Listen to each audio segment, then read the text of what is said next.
On Sports Channel is brought to you by Budweiser, the king of beers, the only beer with the taste as genuine as the people who drink it. Nothing beats a Bud. By Mellon PSFS, the official bank of the Phillies. By Bell of Pennsylvania Yellow Pages, no other book can match it, a Bell Atlantic company. By Texaco System 3 gasolines. In every grade, System 3 helps make a difference in your car's performance. By Coca-Cola, it's always Coca-Cola. By Cento, and by Independence Blue Cross and Pennsylvania Blue Shield. Carry us for life. Well, we talked about the wind blowing out, and it is indeed blowing out to right field. That should be a help to the Phillies, Teak. I would think so. Mike Morgan, of course, a right-hander on the mound for the Phillies, or for the Cubs today. The Phillies having a left-handed lineup, and the Cubs, of course, with the right-handed lineup, will be hitting the ball into that wind. Take a look at the Phillies lineup today. Leading off, the center fielder Lenny Dykstra. Batting second, playing at second base, Mickey Morandini. Hitting third, first baseman John Kruk. Batting cleanup, the third baseman Dave Hollins. Batting fifth and catching Darren Dalton. Hitting sixth, the left fielder Milt Thompson. Batting seventh, playing in right field, Wes Chamberlain. Batting eighth, shortstop Juan Bell. And batting ninth, pitcher Terry Mulholland. Jim Lefebvre's Chicago Cub defense looks this way this afternoon. Mark Grace at first base. Jose Vizcaino plays second. Ray Sanchez at short, and Steve Buechele at third. Derek May patrols left field. Willie Wilson in center, and Sammy Sosa in right. Former Philly Steve Lake is behind the plate for the Cubs today, and on the mound, 33-year-old right-hander Mike Morgan. And we'll continue from Wrigley Field and have the opening pitch for you in just a moment.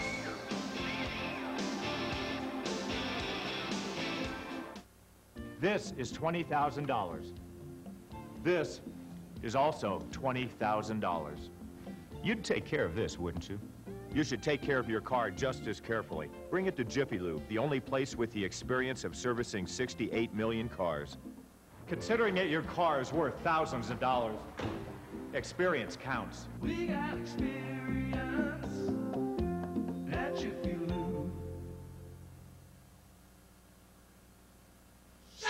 My mama told me you better shop around. Shop around. You better shop around. My mama told me you better shop around. Shop around. You better shop around. I always go to the shopping center 9 out of 10 people use. The genuine Bell of Pennsylvania Yellow Pages. 9 out of 10 use it. No other book can match it. A Bell Atlantic company. Some people will only go to Texaco. Why? Why? Are you kidding? Look at this cab. It's as clean as my fuel injectors. System 3 gasoline helps restore performance to older models. I know about that. And Doritos. Ha ha! Everybody gets what they want. Tommy gets pretzels, Dawn gets juice, Van gets System 3. Visit your Texaco station and Food Mart for unbeatable System 3 gasolines and so much more. I always come here to fill up. Thank you. Thank you very much. Cubs starter Mike Morgan this afternoon has had a lot of success over his career in Wrigley Field. Uses the high infield grass to his advantage. He's a sinker baller, throws the ball down in the strike zone, gets a lot of ground balls, and of course, as you know, the grass in Wrigley Field usually very long and sucks up those ground balls. So Morgan has been effective in Wrigley Field over the course of his career.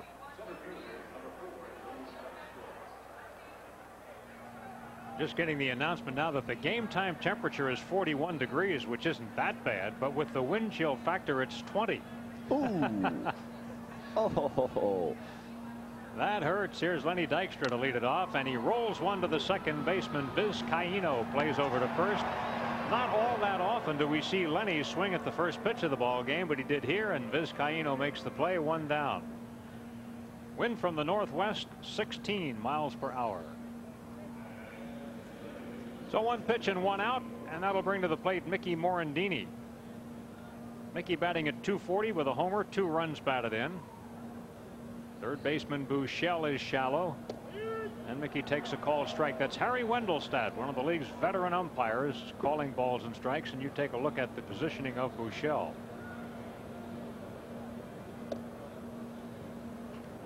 1 ball and 1 strike on Mickey. Jim Fregosi says it's not a platoon at second base, but it's just so happened so far that every time there's been a right-hander, Morandini has started, and a couple of times there's been a left-hander, Duncan's been there. Play to left field, over comes May. Darren Dalton had an influence on the first pitch here today, wouldn't you say, Teak? I believe so. Lynn Austin. Darren's wife throws the first pitch. Now, this is not normal. Normally, first of all, the home team catcher gets the honor of doing the first pitch, and you also usually don't get to give the kiss to the person who threw the first pitch. Taking advantage of a situation a little bit by Dutch there. Later on, they had a second opening pitch, and Rick Wilkins was out to receive that. John Kruk homered off Morgan at Veterans Stadium last Saturday. Kruk has 2 home runs, 9 runs batted in, and he's 4th in the league in hitting, and he's the top 2-base hitter in the league. He's got 6 doubles. Another play for May. He goes back, leaps up off his glove and in play. Kruk's going to have another double. That'll be his 7th. A 2-base hit for Kruk. May banged up a little bit after hitting that brick wall out there. We see Derek May going back on the ball here. Leaps. Looks like he plants his knee right into the wall. Now, normally the ivy on the wall will give you a little bit of padding. It's kind of the natural padding that they have here in Wrigley Field. Of course, this early in the year, there are no leaves in that ivy. There's nothing but the vines. And May goes hard with that knee into the outfield wall. Looks like he's going to be all right, but those bricks are fairly well exposed at this time of the year with no leaves on the ivy. Well, that'll be a 2-base hit for Kruk, his 7th of the year, and it brings to the plate Dave Hollins. According to our good friend Whitey Ashburn, that ivy doesn't help a whole lot, even in July. Hollins batting at .250, no home runs, 4 runs batted in. And I think one of the amazing things about the start of the Phillies is that they have really done most of what they have done without a whole lot of help from the cleanup hole. I mean, you'd have to say that Hollins really isn't off to a good start. No, after having an outstanding spring, David's a little slow getting out of the gate, and you look at what the Phillies have done so far offensively. They've been very, very average. You expect the Phillies to score a lot of runs. They have scored runs, but not the big bunches that you would have expected coming out of spring training. They've done it with pitching and defense, and of course, most winning ball clubs, when you have teams that are successful over a long period of time, the pitching and the defense is the one constant that keeps you there. The offense is just a little bit of extra show. Fouled away over toward Jim Fregosi. You got to look at Jim in the dugout. He comes back home here in a sense. He was one time manager of the Chicago White Sox. Jim was kidding before the ball game. Somebody said, "You're a land baron." He said, "I'd be a land baron if I kept a home every place where I had managed." You go into the manager's office, in Jimmy's office before the ball game, a lot of old friends are in there. A lot of the people he's met over the years in Chicago, and it's usually a pretty good crowd. And he knows how to entertain with the best of them. Oh, yes. 2 balls and 2 strikes on Dave Hollins. The Phillies took 2 out of 3 from the Cubs last weekend at Veterans Stadium, and indeed that loss to Chicago on the Phillies home opener was the only loss the Phillies have suffered. Meantime, the Cubs are off to a pretty good start themselves. Their record is 4-5, but 4 of their 5 losses have been by 1 run. Dave works a full count. Hollins has a .348 lifetime average against Morgan, including a pair of home runs. Dalton is on deck. Darren currently the National League's home run leader. You can see your breath today. Fouls it back. Mike Morgan's an interesting story, Teak. He's really a guy who has persevered. He never had a winning season until 1991. All those years he was a losing pitcher, and his career record even today is not what you'd call good. He's 83-114. One of those guys that you'd watch him pitch and you could just never figure out why he wasn't winning, because he's always had good stuff, just was not able to win with it. Ball 4. 2 on with 2 outs. Morgan falls a lot into the same category. You looked at Jose De Leon for all those years when he was starting, and he just couldn't come up with a winning record. But you see the stuff that he take to the mound, and you couldn't understand why. Morgan in exactly that same category. Here's Darren Dalton. Leads the National League with 4 home runs, tied for the RBI leadership with 10. And needless to say, the Phillies have been doing a lot of scoring with 2 outs. Darren Dalton loves to hit here at Wrigley Field. This is also the field, he reminded me before the game, where he once struck out 5 times in one game. Normally you put those kind of things out of your mind. You don't, especially you don't tell people about them. He's got an interesting story about that day. Swings and misses here. I'll tell you about it as we go along. Got 2 outs here, so it's not a good time to start something like that. But you take away that one day, and his career average in this ballpark would be tremendous. Ball and a strike on Darren. He, by the way, spent all day yesterday in suburban Boston undergoing a physical.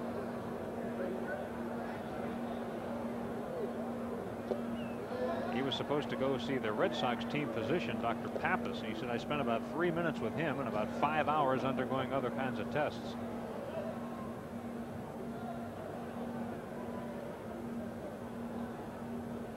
Two on and 2 out as the Phillies try to get off to a quick start here at Wrigley Field. Good eye to take that pitch. Last year, the Phillies won only 3 games at Wrigley Field as you check out Jim Lefevre and his pitching coach Billy Connors. Phillies were 3-6 here, split the season series with the Cubs 9-9. Morgan gets that one by him. 3 balls and 1 strike. You're supposed to have to give up a little bit of the strike zone. Morgan does not. He goes right knee high on the outside corner with a good tailing, sinking fastball. By all rights, you're not supposed to be able to make a pitch like that on a 3-1 count. Well, that's true, and you're right about that ball having movement. If he's got movement like that all day, he's going to be tough. Runners go, and the pitch is ball 4. They are loaded with Phillies. Morgan, in his career, has walked 2.6 batters per 9 innings. Here he's walked 2 in the first and goes to Milt Thompson now. So he's got, what, about a 3-ball count left, and that's it. He's done for the day. According to the average of, well, here's Milt batting .227, no homers, 3 runs batted in. Thompson went 0 for 2 off Morgan at the vet last Saturday and is only 176 in his career, so you can see why Morgan didn't give in to Dalton. Veteran pitchers can see their way out of trouble, even if it means pitching with the bases loaded. You have to have a lot of confidence in your ability to go get the next guy, and you have to be able to make some pitches, and Morgan, of course, jumps right out in front with a strike on Thompson.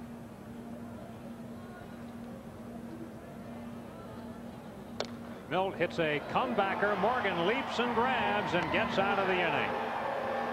So the Phillies leave them loaded. No runs, 1 hit, and 3 men left. End of the half inning. Phillies nothing, and the Cubs coming up.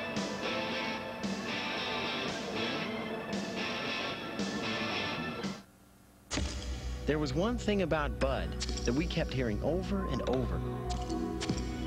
Now that's fresh beer. Huh? Okay, let's say this is the original Budweiser brewery in St. Louis. There's another one in Texas. And 2 more in Florida. New York, California, New Jersey. Over a dozen of them. So Budweiser doesn't have to truck their beer clean across the country. So you know it's fresh. Right. Is that my beer in New Jersey? May I help you, sir? Yeah, I'll have a Coca-Cola. You sure you want a Coke? Yeah, I want a Coke. Okay, pal. How did you order a Coke? It tastes good. Didn't care if it was a Coke. You just want to I'll just have a cola. I'll just have a cola. I'll just have a cola. Something to drink, sir? I'll just have a... You'll just have a...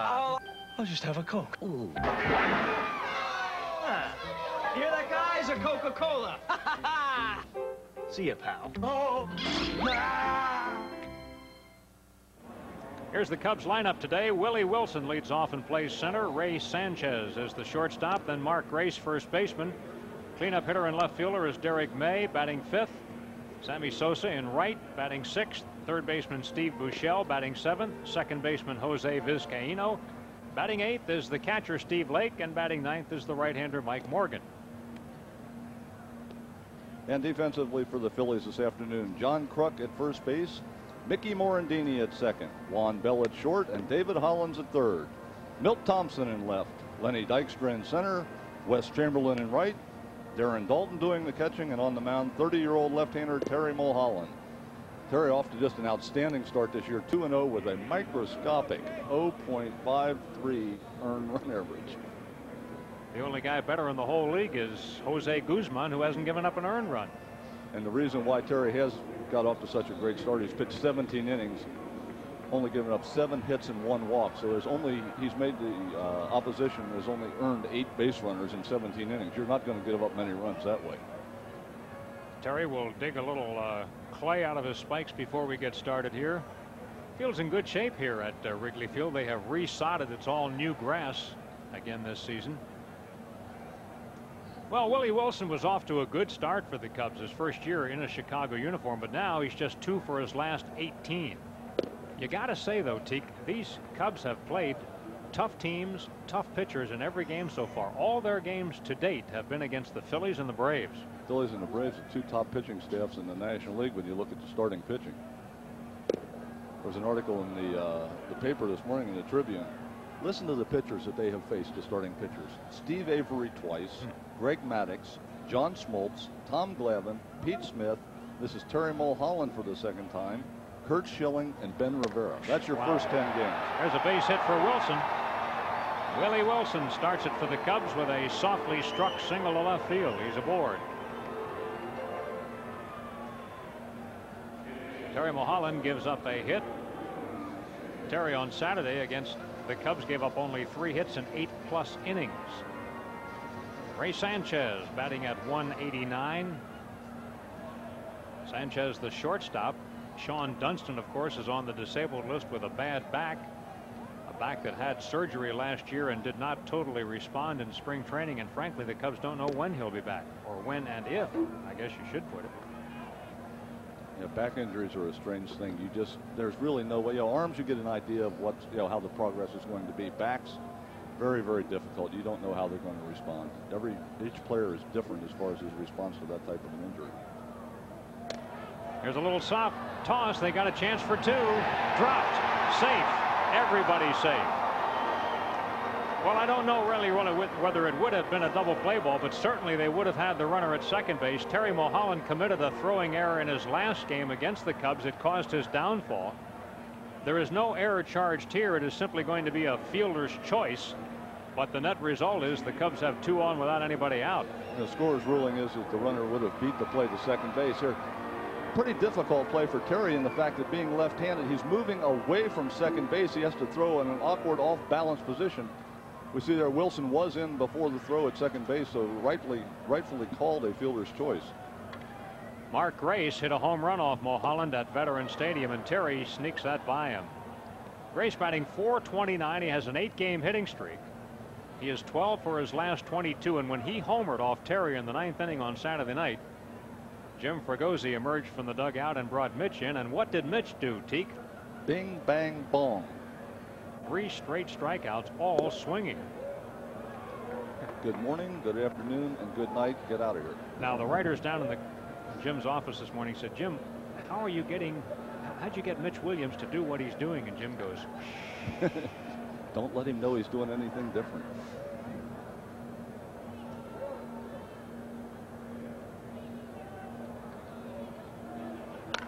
Sharply hit.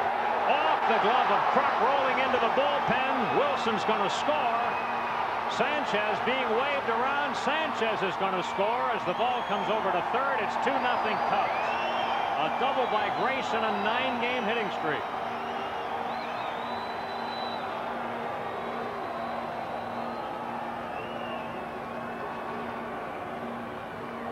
Mark Grace continues to swing the hot bat for the Chicago Cubs.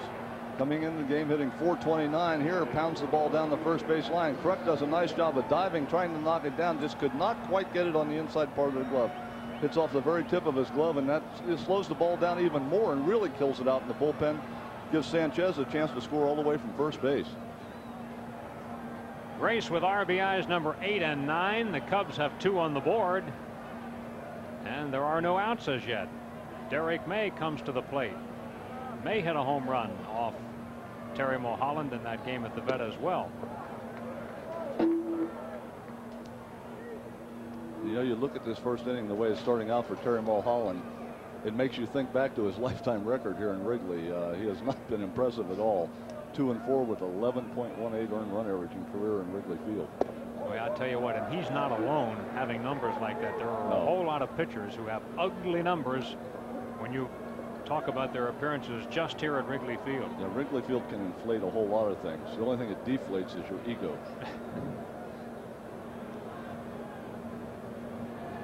Matter of fact, Teague, I think the Cubs have gone out over the years and acquired certain pitchers who have shown that they can pitch well in this ballpark. I think that's one of the things they look for. Well, they do. You know, you look at their acquisitions and the guys that they've picked up. Most of them have the good hard sinker. You know, you have to keep the ball on the ground in Wrigley Field, and they go out and get guys that have that ability. Here's a ball that's going to drop in left field. Let's see what happens to Grace. He'll score. It is 3-0 Chicago on a single by May, and there are still no outs. The fielder's choice play, of course, really hurt. 3-0 Cubs. May getting his 9th run batted in. Johnny Padres making his way out to the mound. Mark Grace getting high fives around the dugout. Notice at the back of the Cubs uniforms this year, they have the names on the back of the uniforms. It's something that they've added. There's been tradition before to keep the names off. Here we see the pitch by Mulholland. Actually, a good pitch down and out of the strike zone. May just able to put the bat on the ball and flick it out into left field. It was a good pitch, the kind of pitch you would throw thinking you're going to get the ground ball, but May able to just loop it over Dave Holland's head into short left field. Of course, the grass sucks it up again, and Mark Grace scores easily from second base. Stepping into the box, Sammy Sosa. He's been hot lately and has his average up to 324. Sosa went 0 for 3 against Mulholland Saturday. Outside, ball one. Well, I think this is typical of the Cubs, though. They are a different team when you get them in your park as opposed to when you play them here at Wrigley. Well, they're a club that's designed to play in Wrigley Field. We mentioned already the pitchers that they picked up are designed to pitch here, and the offensive players are much better players in this ballpark. They take advantage of the long grass. They take advantage of the short porches. You know, they just gear their whole style. The ones that are really, really successful and the ones that are consistent both at home and on the road, the Ryan Sandbergs, the Mark Graces, are guys that actually have two different approaches. They play the game one way in Wrigley Field, but yet when they go to the visiting park, say the Veterans Stadium, they have a whole different approach to hitting. Boy, and that's not easy to do, is it? No, it's not easy to change in midstream. Sosa tries to go with that pitch and fouls it away. Still no out, so they're back to fundamental baseball here and trying to hit behind the runner.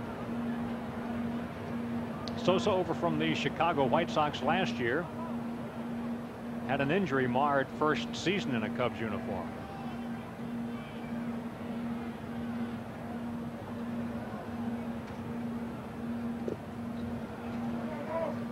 Two balls and two strikes on Sosa. Shaky start for Terry Mulholland, who, as Teak mentioned, came in with a 0.53 earned run average and has given up 3 earnies without getting an out.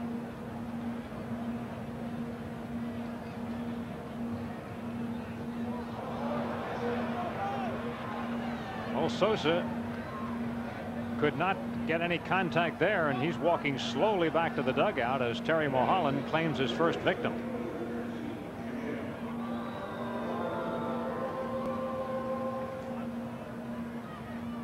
Would be nice right here to get a double play and get out of this inning and get the first inning over with. It's not been a pretty one to start with, and you know, Buechele, a candidate for a double play if you can get him on the ground, because he does not get down the line in a hurry. I was going to say, is that why you mentioned that? Because we've seen this guy run into quite a few double plays.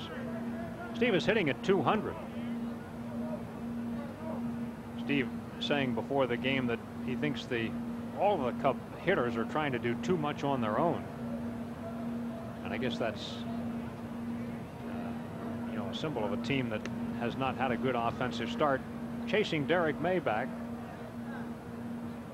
Well, and that has a tendency to happen. We mentioned the starting pitchers that they've seen. That has a tendency to happen when you're up against a top pitcher, because you figure there's not going to be a whole lot of opportunities. Maybe if I can get one out of the ballpark real quick, we can get a run. The chances against, you know, the Averys, the Mulhollands, the Schmaltzes, the Maddoxes of putting together 3 or 4 hits in a row are pretty slim. So you have a tendency to want to do that, do it on your own. And they're going to continue to see good pitching. They've got Schilling and Danny Jackson to face each of the next 2 days. Out into right center field. On comes Chamberlain. Makes the play. That's the second out of the inning. May goes back to first. 2 outs now, and Jose Vizcaíno.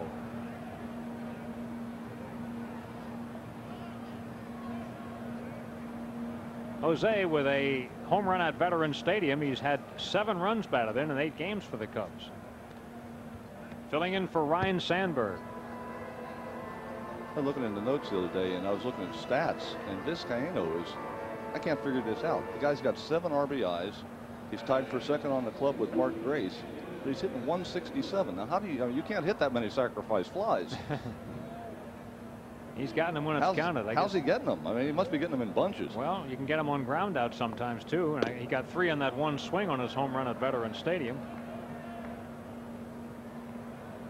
1-0 to Vizcaíno, filling in for Ryne Sandberg.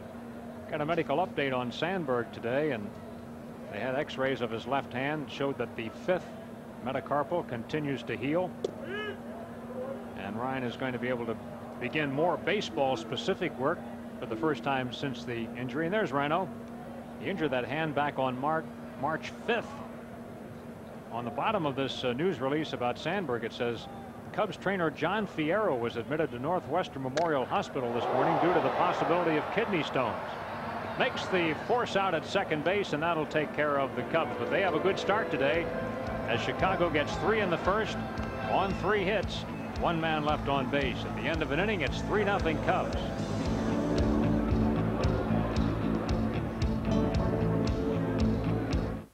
There's a new feeling sweeping the state, peace of mind.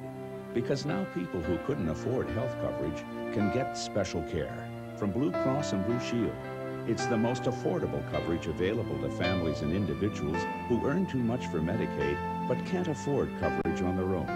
If you're uninsured, your peace of mind is just a phone call away. Call 1-800-248-5200. People who go to a Phillies game have fun, and the ones who seem to have the most fun are the ones who get full or part season tickets. They know they've got good seats, so they don't have to scramble or wait in line. Get the best seats with the least hassle with full or part season tickets. And you can get guaranteed box seats for 13 games for just $130. For more information on all the 1993 season ticket plans, call 463-5000. No. Cento Italian Food Products is rooting for the Phillies this season. For every Phillies home run, Cento will donate $200 to the Philadelphia Child Guidance Clinic. Nutritional information can be found on all Cento labels. 3-0 Cubs at the end of an inning today. Phillies left them loaded, and the Cubs were finding the holes. And they've got 3, and it's a chilly day here at Chicago, and some of the players are wearing the parkas that are available for the first time this year, and certainly the fans are dressed for the weather. We do not by any means have a large crowd in Wrigley today. Well, you can get a seat right behind home plate in a pretty good location without too much problem today. In fact, you can get a seat just about anywhere you want one in the ballpark today. That congested crowd shot we had was where else? The bleachers. They love it in the bleachers here at Wrigley. And we go to the Phillies second, and Wes Chamberlain is the leadoff hitter. Wes coming back home. He's from the Chicago area. Wes hitting at .227. Been starting to get some big hits for the Phils.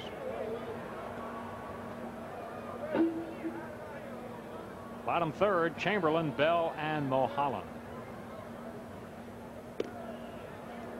1-1.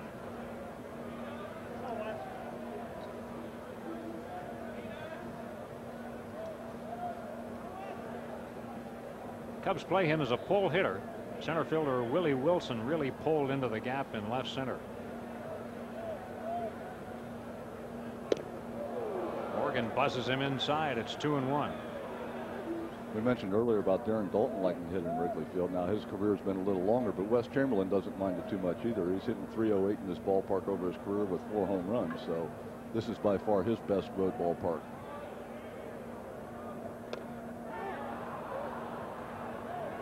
2-2 on Wes. And that was not an attempt to dunk the single into right field. No, it wasn't. 2 balls and 1 strike. Wes had it wound up. Wes just turned 27 on the 13th.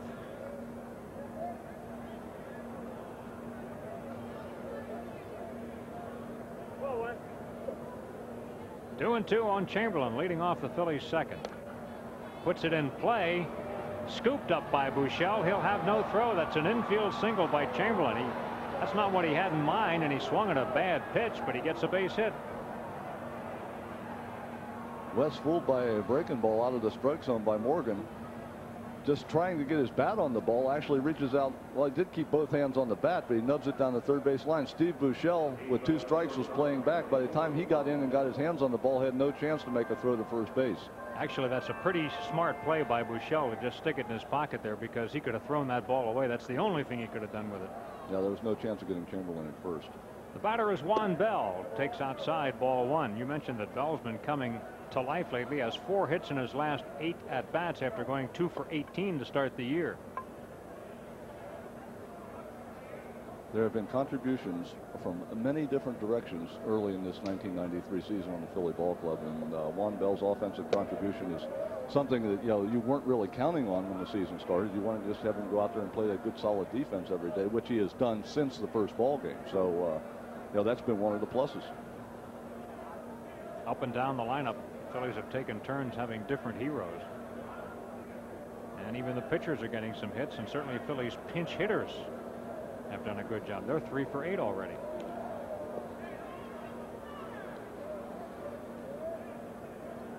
Bell took an 0 for 3 against Morgan at the Vet on Saturday, and is 0 for 5 in his career against Morgan. Ground ball hit toward Vizcaino. He wants to tag the runner, never did, but they've got a chance at him anyway. And Chamberlain in a rundown and tagged out by Vizcaino. So they get the unorthodox double play. They got the first out at first and then get Chamberlain in the rundown. But Bell is safe, is he? Bell is safe at first base, right.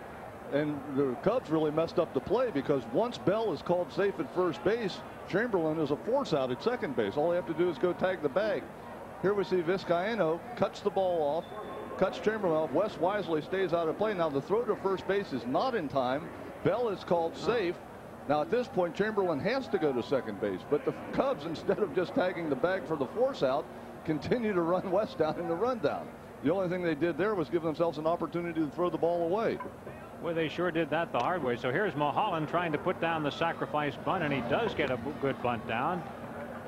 So Terry Mulholland does his job, getting Bell down to second base with 2 outs. Nice job of sacrificing by Mulholland. You have to do the little things when you're a pitcher in this game, and being able to get the sacrifice bunt down, very important, especially in a game like this where you're already down 3 runs in the first inning. You want to try to get 1 on the board, try to get a little bit of that momentum back.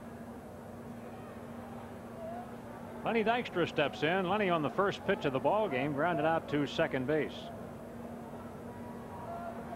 Scoring on that play where Chamberlain was run down, 4-6-3-6-4. Unnecessary. And Lenny is really unhappy about that.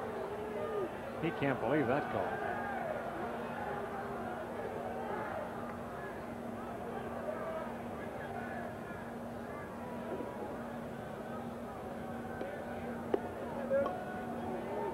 Cubs are ahead 3-0. We are in the top of the second.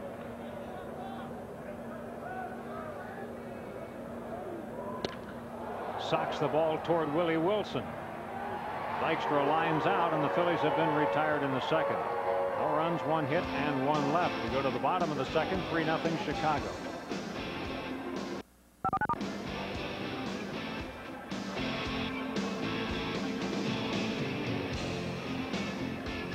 My Uncle Ernie loves the Phillies, but he's such a lousy driver, he can never make it to the vet to see him play. He even got his insurance canceled trying. So to get Uncle Ernie off the road and into Veterans Stadium, we got him Prism. Kruk, Dykstra, Dalton, the Phillies are gearing up for an exciting season, and Prism has 45 games from Veterans Stadium. To order Prism, dial 1-800-CABLE-ME. Call now and get installation for only $4.95 or a free upgrade. I can't believe Uncle Ernie makes his living as a driving instructor. I remember last year, honey, when we were moving. Right. Well, she called us and said if we put both our new house and car policies with her, we would save money. Well, we have so many choices at Nationwide, and my job is to make you aware of your options. She was always there with an answer. That's the way we're trained, to be very knowledgeable and to be there when people really need you the most. And that's important. Agents like Margaret are Nationwide. Nationwide is on your side. Even though the Phillies' home season is underway, it is not too late to buy Phillies season tickets. It's always the most convenient, most hassle-free way to see the team. And you can get some for as few as $130 to see 13 home games. The Phillies have all kinds of different packages, all kinds of different ticket plans. So call for all the information. Call 215-463-5000 and check on Phillies season tickets. We move to the bottom of the second. Cubs are leading the Phillies 3-0, and here's Cubs catcher Steve Lake making his second start of the year. Rick Wilkins is off to a rocky offensive start, plus he is a left-handed batter, so Lake getting a chance to catch today, and probably not a bad idea because Lake certainly knows about the Philly hitters, having been with the Phils last year. Steve, of course, saw the entire season last year, most of the Philly hitters. Now, some of the new guys he may have a little problem with. Scooped up, it's in play. Hollins picked it off the dirt, throws him out. Lake hit a bullet to Hollins, but he's out. And Lake was of the opinion that Hollins caught the ball on the fly. The third base umpire Larry Vanover says no, he didn't. He short hopped it. Pitched down and on the inside part of the plate. Hollins does catch the ball on the short hop. Now he comes up and looks, and Lake's not running, so he takes a little extra skip before he throws it over to John Kruk at first base. So score that one 5-3. In steps Mike Morgan, Cubs pitcher, 0 for 4, having struck out 3 of those 4 at-bats this year. Morgan is a 100 lifetime hitter. He's still looking for his first extra base hit. He's got 26 hits, all singles. He's not running hard enough. Or not hitting them far enough. I know that feeling. Also not hitting them often enough. Got to be tough for a relief pitcher. You were a relief pitcher your entire career. You never get any consistent at-bats. At least as a starter, you can put together sometimes 3 and 4 ball games. I always looked at that as a bonus. The fact that I didn't have to go up there, because it was embarrassing. Trying to tell me you were not used as a pinch hitter, huh? No, nor a pinch runner. 1-2 on Morgan. And he strikes out again. That's 5 at-bats and 4 strikeouts. Terry Mulholland picks up his second strikeout of the game. Willie Wilson got that messy first inning underway with a single to left field. Didn't hit it very hard, but just put it out there in left field. He came around to score the day's first run.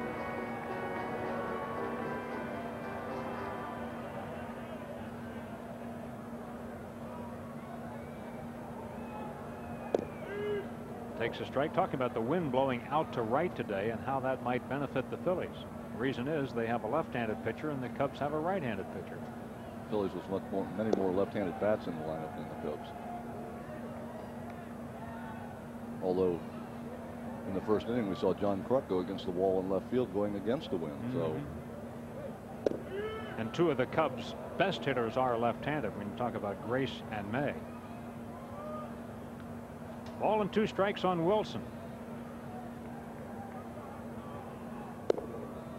Willie played at Veterans Stadium last weekend for the first time since the 1980 World Series, when he was just a young player and played with Kansas City, and was the final out of the Phillies' 6th and final game. Nice play by Bell. Beautiful over to first base, and 1-2-3 go the Cubs in the second. At the end of 2, 3-0 Chicago.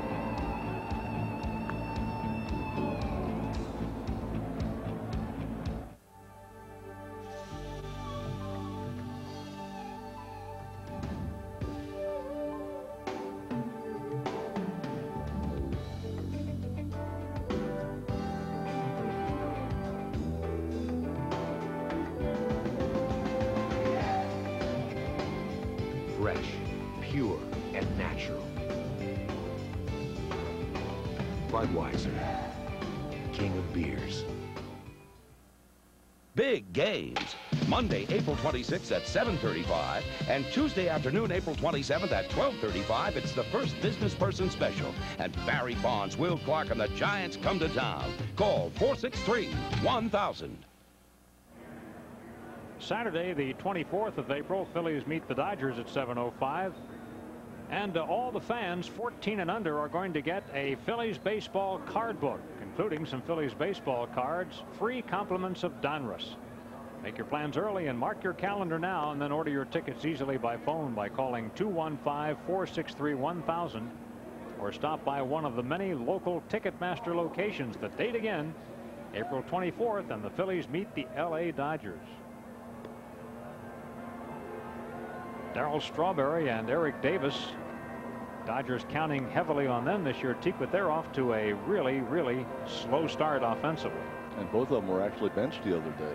Tommy Lasorda put them both on the bench. I think probably more tried to give them a wake-up call than anything else, because Tommy knows that, you know, if he's going to have any kind of a season at all out there, he needs those two guys in the lineup and producing. Being in the lineup and not producing is not enough. They have to have them out there on the field every day and putting some numbers up on the board for the Dodgers. Well, if you're just joining us by those crowd shots, you know it's a cool day here at Wrigley Field. Cool? Cool. Whew. Mickey Morandini fights off a pitch inside. Well, let's be specific. 41 degrees, but with a wind chill factor, it's 20. That's cold. That's not cool. But you're sitting here in a short sleeve shirt up in our booth. And they're not. Out on the rooftops. Not in the booth, no. Morandini in his first at bat lined out to left field. Mickey, as has been his custom since 2/3 of the way through last season, choking up on the handle of that bat. It's really made a difference the way he puts the ball in play. Look at Grace. Terrific play by Grace. Morgan is there. Morandini slides, but he's out. That was a sensational play. Mark Grace is not only a tremendous offensive player, a great defensive player. Here he seems stretched out completely, very similar to the ball that went off of John Kruk's glove. Grace just able to get the ball in the webbing of his glove, get it to Morgan in time to beat the sliding Morandini at first base. So, you know, when you can play defense like that, you get a little smile on your face every once in a while when you make one of those plays. Won the Gold Glove last year, taking it away from Will Clark for the first time. That was a dangerous slide by Morandini. You can jam something on a slide like that. John Kruk has doubled. He has the league lead in doubles with 7. Hit the ball off the glove of Derek May in left field, simultaneous with May slamming into the bricks.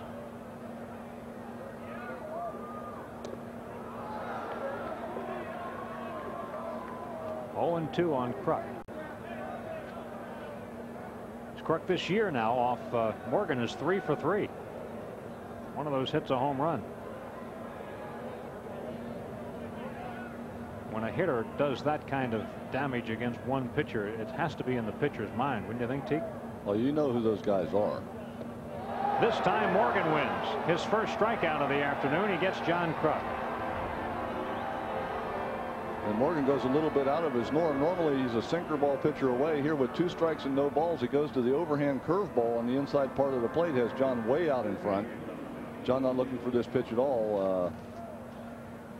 And you can tell by the way his reaction right now, there was no way at all that he was looking for a breaking ball on that pitch. He was looking for fastball out over the plate or out off the plate away. So John has to take a seat. And Dave Hollins is the hitter. Takes a pitch high, ball 1. Hollins drew a walk in his first plate appearance.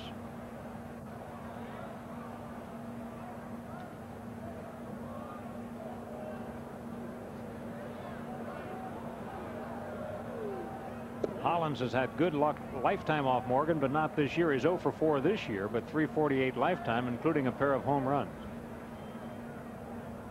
Talking with hitting coach Dennis Menke the other day, he was telling me that Hollins, they feel, is a little back on his heels, trying to get him up and a little bit more balanced at the plate so he can attack the ball. There's Dennis Menke, and does he ever study those hitters? Look at him. Look at those eyes.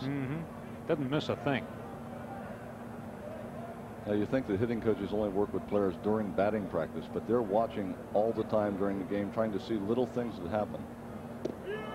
Breaking ball for a called 3rd strike. Morgan using that breaking ball to his advantage in the inning. You're watching Phillies baseball on Sports Channel.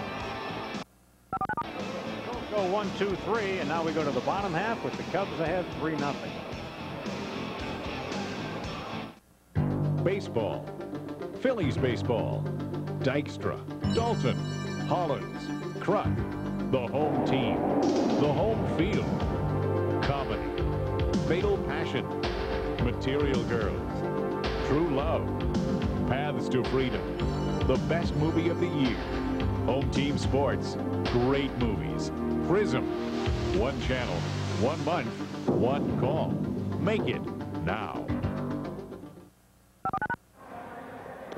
Phillies baseball on Sports Channel is brought to you by Budweiser, the king of beers, to remind you friends know when to say when. Your Quality Plus Ford dealers who invite you to come in and test drive the brand new 1993 Pro.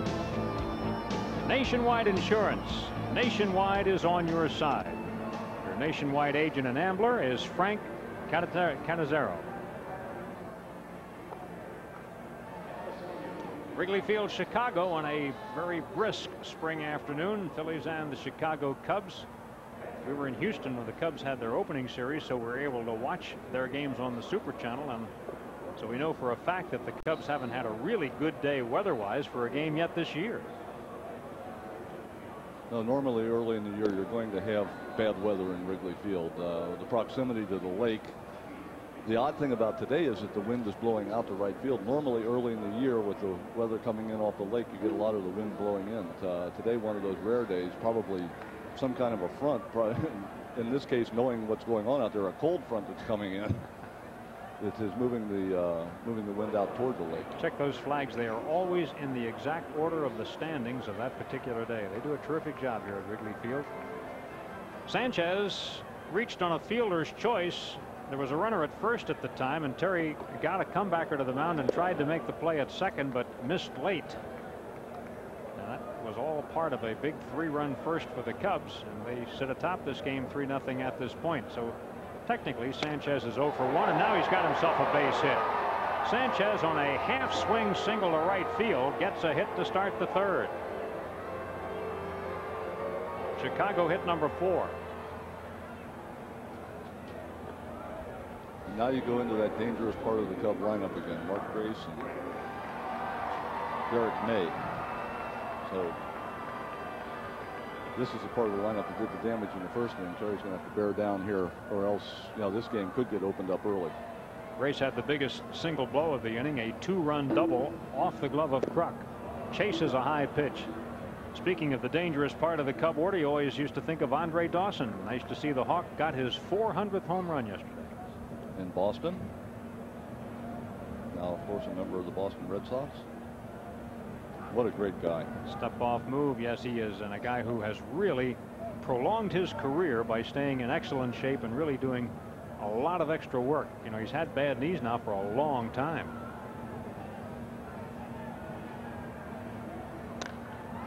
Hit in the air to center, should be run down by Dykstra.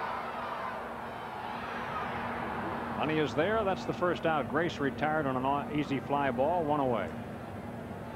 The other player seeking his 400th right around the corner is ex-Phil Dale Murphy. Murph got a hit in his first at bat in a Rockies uniform and did get a start the other day. Glad to see it. You talk about, you know, guys that are reaching milestones, but these two guys are special because of the types of individuals that they are, and you're really happy to see those kind of guys have an opportunity to do what they're doing. Well, you know, you and I were with the club in Oklahoma City when Murphy was traded, and everybody was saying, well, now when you come back, if you don't have that 400th homer, if we're way ahead in the ball game, you know, we'll give you the signs, let you know what's coming. You're not buying that, are you? No, that's what they say in Okie City before the season. Not later. Yeah. Terry Mulholland having his roughest start of the year. He's had 2 good ones already against Houston and Chicago, but this is one of those hang in there days.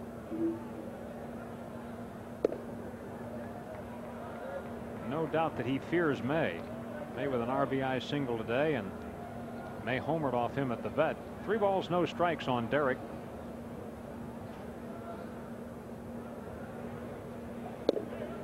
Walked him on 4 pitches. That's the first walk that Terry has issued today. 2 on with 1 out for the Cubs. Jim Fregosi not too happy with the way this thing is unfolding here in the early innings. Phillies have had such a run of good luck that you knew something like this would happen sooner or later. And this one not out of the woods by any means just yet. Here's Sosa, struck out first inning. Yeah, the key to what you just said is it's the early innings. Phillies have shown the ability to score runs in bunches. And in Wrigley Field, that gets magnified even more. So there's a ball put in play to left field, but Milt Thompson is there. Sosa lines to left. That's the second out. Well, I do believe the Phillies played in the 26-23 game here, Teak. It was a little warmer that day, if I remember correctly, and that wind was blowing straight out that day. Mr. Schmidt had a fairly decent day that day. Didn't he, though? Steve Buechele. Steve flied out to right field in his lone at bat.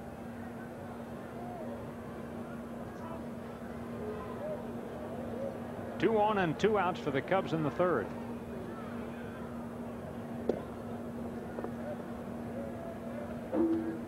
Buechele was acquired by Chicago last year in the Danny Jackson trade. That was the trade that sent Jackson from here to Pittsburgh. And the Pirates lost him in the expansion draft, and the Phillies acquired Danny from Miami. Jackson's going to pitch here Sunday afternoon, the windup of the series.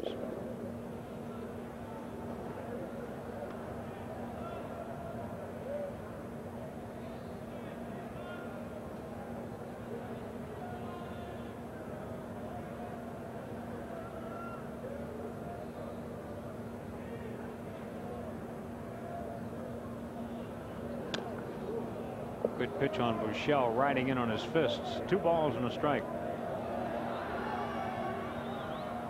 This is the only game in Major League Baseball right now. Everything else will be played tonight on this Friday.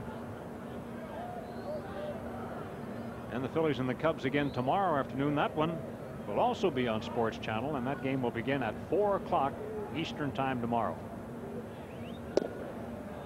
Ball 3. Buechele will see if he can get a pitch here as we check out Vizcaino. The difficulty for pitchers on a day like today when it's so cold is that your hands get numb. You can cover your arm, you can put the heat on the arm to keep your arm warm, but your hands get numb, and trying to get that release on the baseball is very difficult. Fly ball, right center field. Dykstra says he can get it. Chamberlain lets him go, and he puts it away for the out. Cubs in the third, no runs, 1 hit, 2 left. After 3, it's 3-0 Chicago.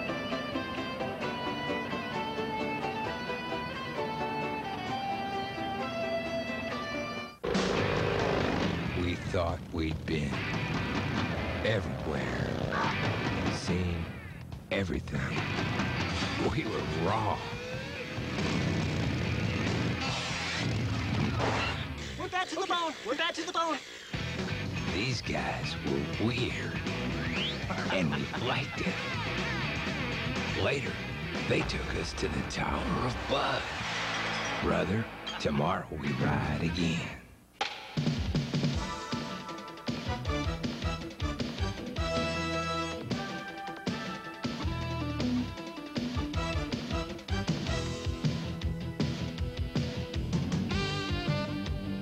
The Phillies play Lasorda's Dodgers with Darryl Strawberry and Eric Davis, Saturday, April 24th at 7:05.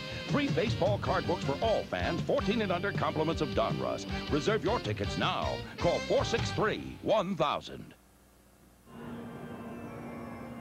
Sunday, April 25th, Phillies and the Dodgers at 1:35. That's the day the Fanatic will be celebrating another birthday. And this year we're going to have a great Western show in honor of the Fanatic. Best of all children 14 and under receive a great baseball cap in red and black featuring the Fanatic on the front. Compliments of Tasty Cake.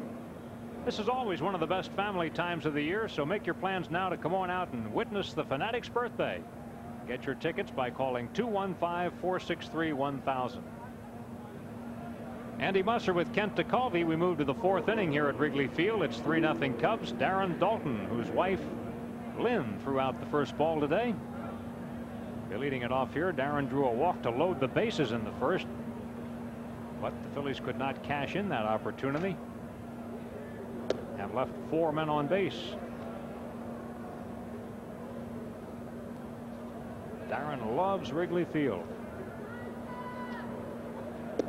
Today, as we showed you, the wind will help a ball to right. It's not blowing by gale force, not compared to some of the days we've seen here, but the ball to right will get helped. The ball to left won't be knocked down that much. Grace got a funny hop, but he's so sharp out there. The Gold Glover makes another nice play.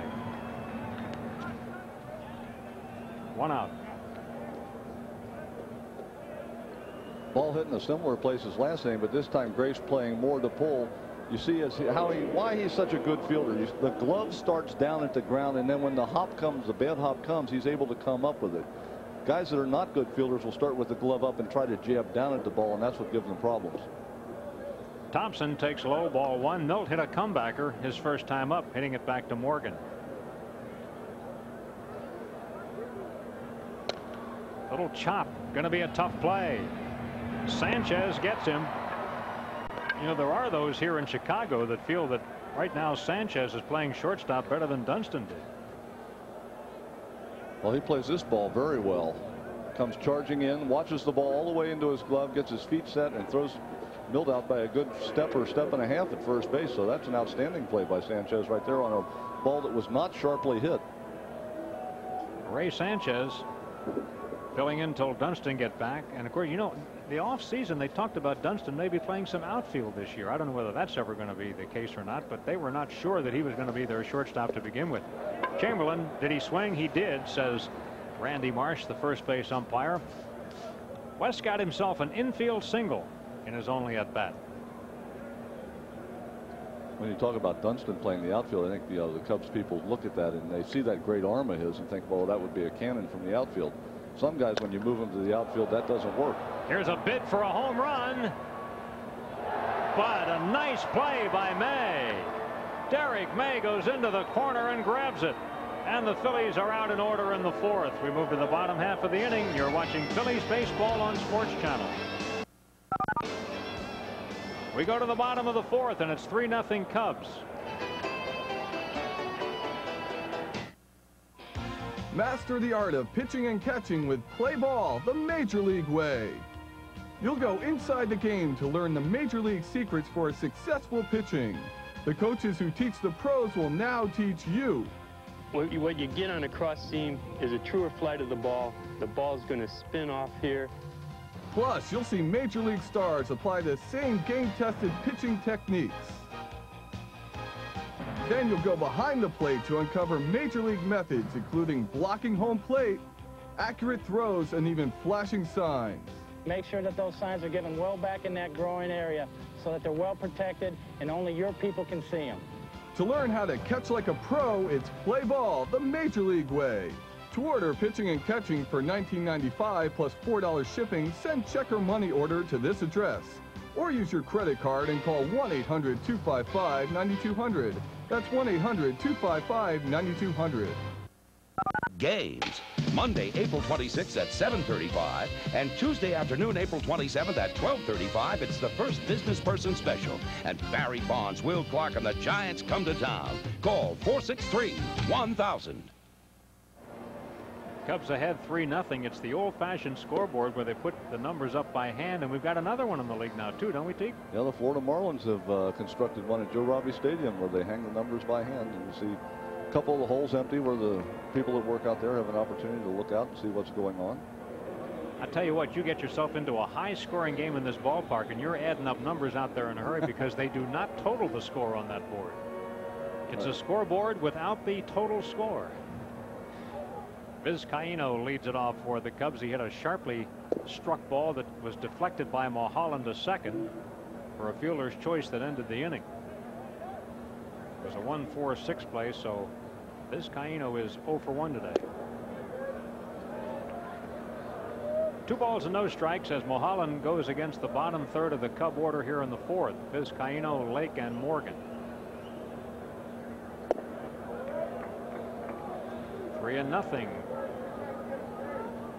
I started mentioning last inning about the problem that a pitcher has on a day like today is your hands. You can cover up everything else, but your hand has to be out exposed, and the longer you're out there, especially in a long inning, the more numbness you get in the fingertips. And when you have a numbness in the fingertips, getting that release and being able to really control the baseball becomes difficult. Strike 2. Terry fights back. What you try to do is keep your hands as warm as you can between innings, and then get out there and do your work and get back to the bench as quickly as possible. Well, that's a pretty good goal always, isn't it? Just got a piece of it. Well, it's always a good goal, and it's always an effective goal as far as, you know, getting your job done on the mound. But on a day like today, it becomes mandatory, because once those hands get numb, it's almost impossible to throw breaking balls. See Mike Morgan sitting there now. He's getting ready to hit, so he's got the batting gloves on. But you try to keep the hands warm so that you can have a feel on the ball. The breaking ball becomes more difficult as the inning goes on because of the fact that your fingers are numb. Darren Dalton waiting for Terry. Mulholland went back behind the mound to loosen up his lower back a little bit. He did a couple of stretching exercises. I wonder if that back's bothering him. He walks Vizcaíno. That's his second base on balls issue today.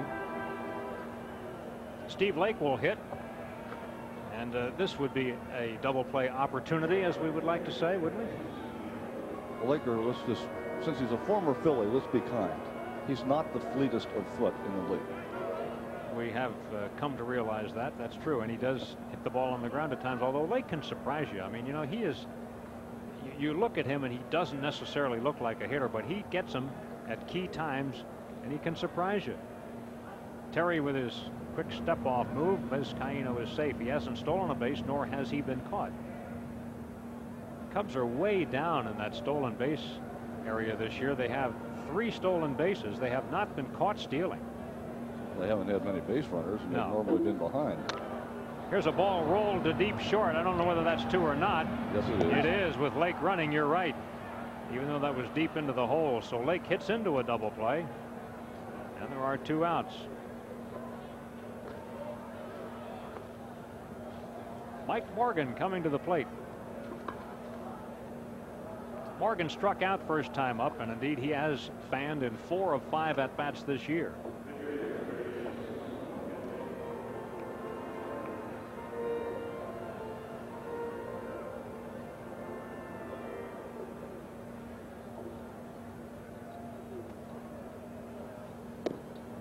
Chased to Mulholland, pitch that was up high. Morgan with all singles in his career, 26 hits, 1 at a time. And trying to bunt for one. The ball was already in Dalton's glove when he bunted that. It's tough to bunt them. 0-2. That's trying to bunt the throw back to the pitcher, I think. That's about as late as that was.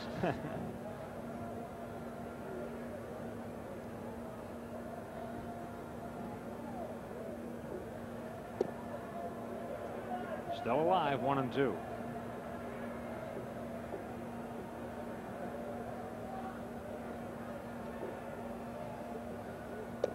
Got him. Second time around that Morgan has fanned. 3rd strikeout for Mulholland. No runs, no hits, and nobody left. Through 4, it's 3-0 Chicago.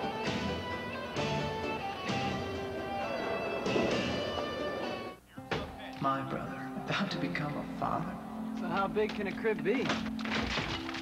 Season tickets went on sale today, Mike. Yeah, well, maybe next year. You've gone 5 years straight. Yeah. Is this about the kid? This kid's getting for free, you know. He's gonna be a little tight. Mike, this year's on me. Only one beer has the taste as genuine as the people who drink it. Budweiser. Now, the new little guy's going to every game, right? Bobby, it could be a girl. A girl? Repeating it hit, and I forgot to play her number. Oh, jeez, she's home. She's gonna kill me. I gotta hide. Here. No, there. Honey, oh, gosh, here she comes. I'm home. The closet. Yeah. Thanks, boy. Where are you? Darn it. The Pennsylvania Lottery's daily number. Don't forget to play every day. Did you remember? Bill. I knew you'd forget. We won? What do you mean, we? Sherry, baby. Did you know Texaco puts System 3 in every grade of gasoline? System 3 gets high marks in every grade, which is a lot better than I ever did. My dad says Texaco puts System 3 in every grade. I'm in the 4th grade. Of course. That's why I always fill up with System 3. What do I look like? Don't say it. Visit your Texaco station. I can get the tires rotated, the car lubed, and still get home in time for the game. Mow the lawn. For unbeatable System 3 gasolines and so much more. Mow the lawn. Mow the lawn.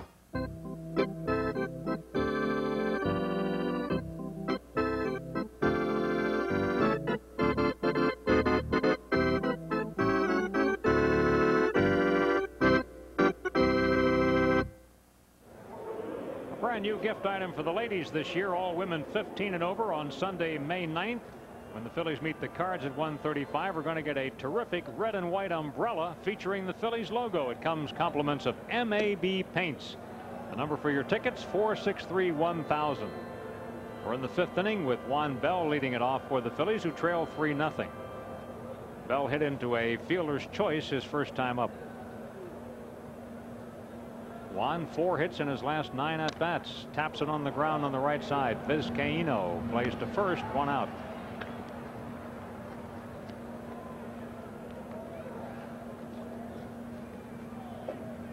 Terry Mulholland, Phillies pitcher, sacrificed in his first plate appearance today. Terry, because he's gone so deep into ball games, has been to the bat quite a few times. He's 0 for 7. A .280 lifetime hitter with 24 hits.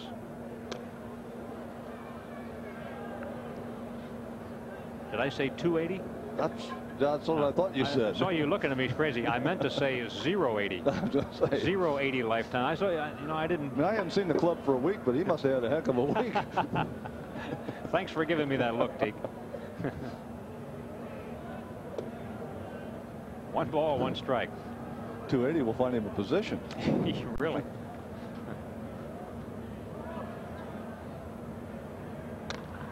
Right back to the mound and softly hit, an easy play for Morgan. Terry is out, 2 down here in the 5th. Now it's less than 080. Lenny Dykstra coming up. Lenny has grounded to second and lined to center. Like Morgan mowing him down, he's held the Phillies to 2 hits. Kruk's double, Chamberlain's infield single. That's amazing because Kruk's double might have been caught by May, and that infield single was kind of a, you know, a pitch where Chamberlain was fooled on the ball and just did beat it out.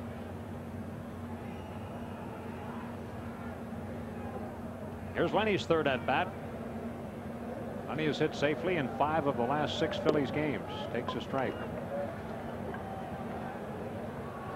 Dykstra says, as a leadoff guy, his least favorite situation is this one right here.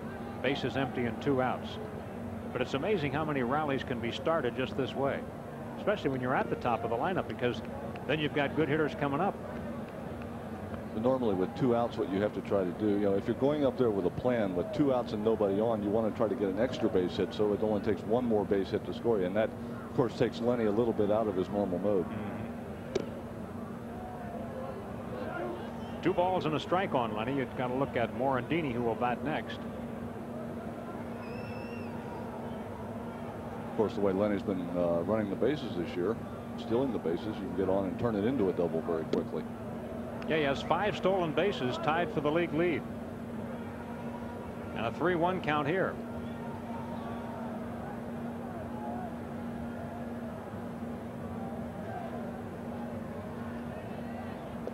Ball 4, he is aboard. Now let's see if he does have his running shoes on. Track is a little heavy today. Needless to say, this field was covered, but can run. 3rd walk issued by Morgan. He's above his career mark, 2.6 per 9 innings. Morandini has lined to left and grounded out to Grace.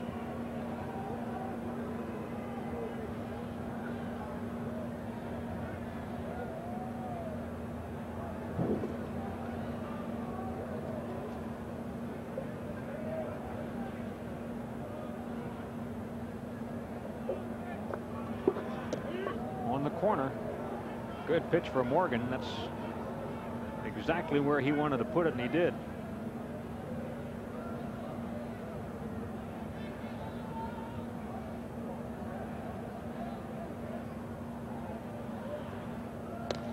Morandini sends a fly ball not deep in left. May has it lined up, and that's the 3rd out of the inning. You're watching Phillies baseball on Sports Channel. No hits, no runs, 1 man left on base. We move to the bottom of the 5th. 3-0 Cubs. Mickey O'Neill had it all.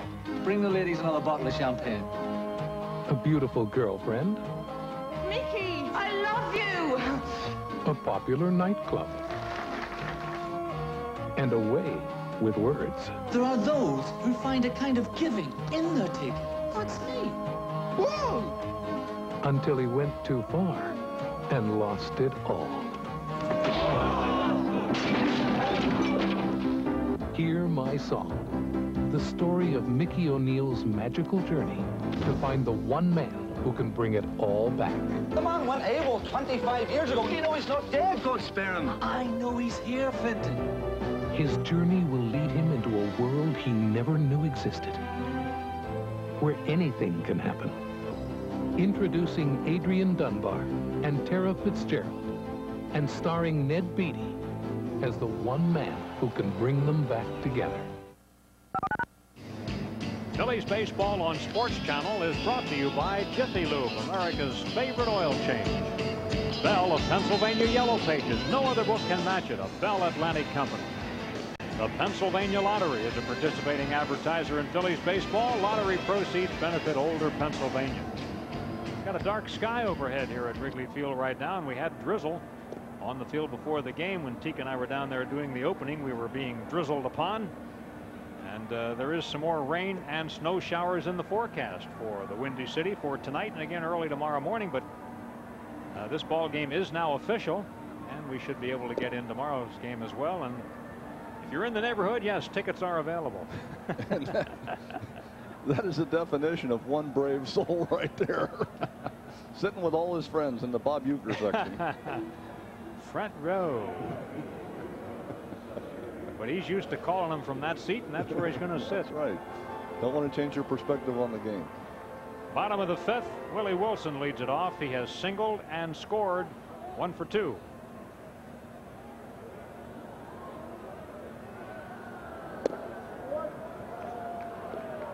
Terry Mulholland has yielded 4 hits. He's also walked 2, and there was that one costly fielder's choice where they did not get an out. Willie Wilson obviously doesn't run the way he used to. He still runs very well.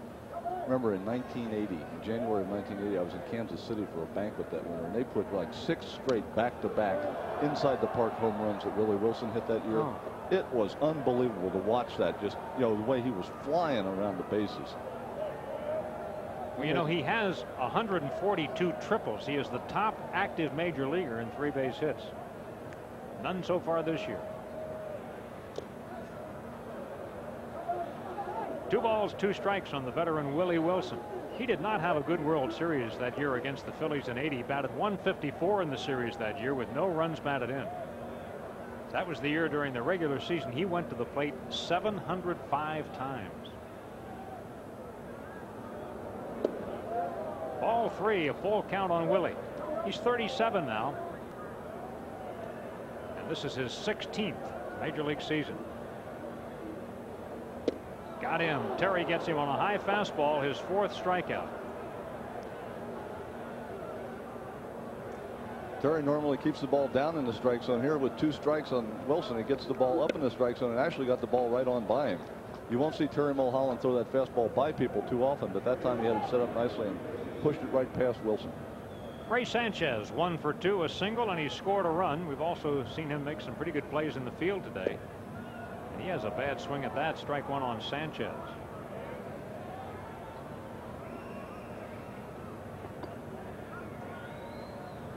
Sanchez came into the game batting 189. You're going to need a little more than that out of your shortstop. Curveball for a strike. One thing about Dunston, he's a pretty good hitter, and he does have some pop in his bat.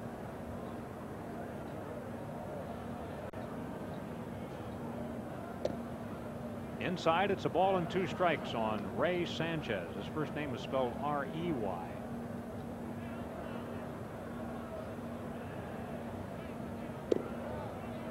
Terry nibbling a bit here to try to get Sanchez. It's 2-2. The Cubs offense, you talk about, you know, you delete a Sandberg and a Dunston and you put a Sanchez and a Vizcaino. That's a major deduction. Oh, you bet. That's part of the reason why the Cubs have struggled offensively early in the season. Rhino expected back around May 1st. That's a roundabout date. Remember, here's a guy that never hit in April to begin with. I mean, it'll be interesting to see if that carries over, if he just starts hitting in May or if he just doesn't hit the first month that he's playing. Well, that's true. And of course, don't forget, he got hurt on March 5th. That's just the beginning of spring training. So what kind of shape can he be in? Well, he can't be in very good shape. I'm sure he's been doing running, and, you know, he's able to throw, being that it's his glove hand that was broken. But timing is going to be the problem because he's had virtually no spring training whatsoever. And all of those things get a little older, get a little tougher as you get older in your career. Full count now. Terry was ahead 0-2, and now it's 3-2. On deck, Mark Grace. Rather face him with the bases empty.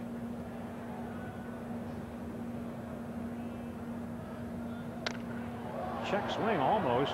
Chamberlain retreats on it, but he's got it lined up, and Sanchez is out number 2 on a fly to right. So now Terry will go against Mark Grace, who is a tough hitter. I mean, Grace doesn't seem to know whether there's a left-hander or a right-hander out there. 2-run double for him today in 2 at-bats. Do you think Grace is going to win a batting title someday?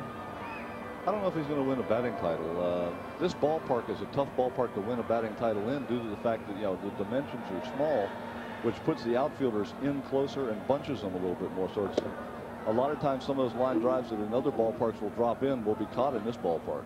So it's tough to win a batting title playing in Wrigley Field. Although it has been done. I know Bill Madlock won one here. I think Billy Williams did too. Williams. But it's a tough ballpark to win a batting title in. 1-1. There's Sweet swinging. Oh, could he hit? Probably still could. He is the Cubs hitting coach. 1-2 now, the count on Grace.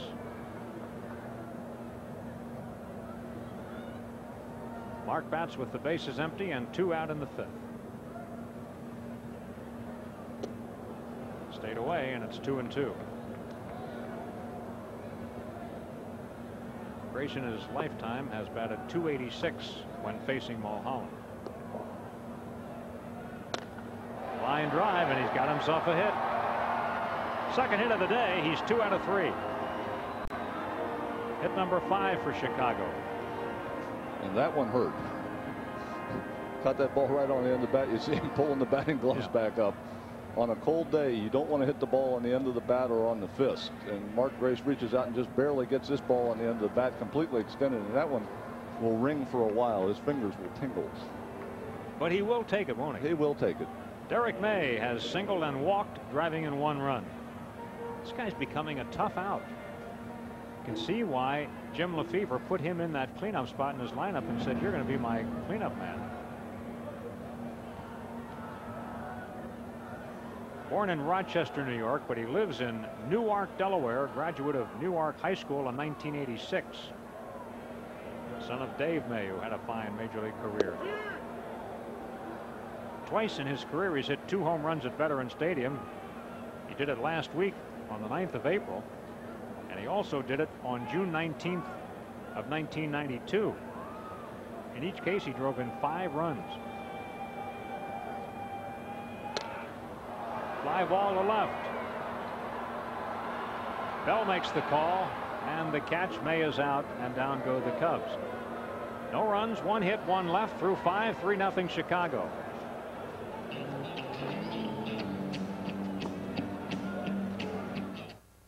When you move into a new house, little things are going to come up. Unexpected things. Things the previous owner forgot to mention. So to make your new house a home, turn to the book with more choices. It can even help if you want to get out of the house for a while. The genuine Bella Pennsylvania Yellow Pages. 9 out of 10 use it. No other book can match it. A Bella Atlantic company. There was one thing about Bud that we kept hearing over and over. Now that's fresh beer. Huh? Okay, let's say this is the original Budweiser brewery in St. Louis. There's another one in Texas. And 2 more in Florida. New York, California, New Jersey. Over a dozen of them. So Budweiser doesn't have to truck their beer clean across the country. So you know it's fresh. Right. Is that my beer in New Jersey?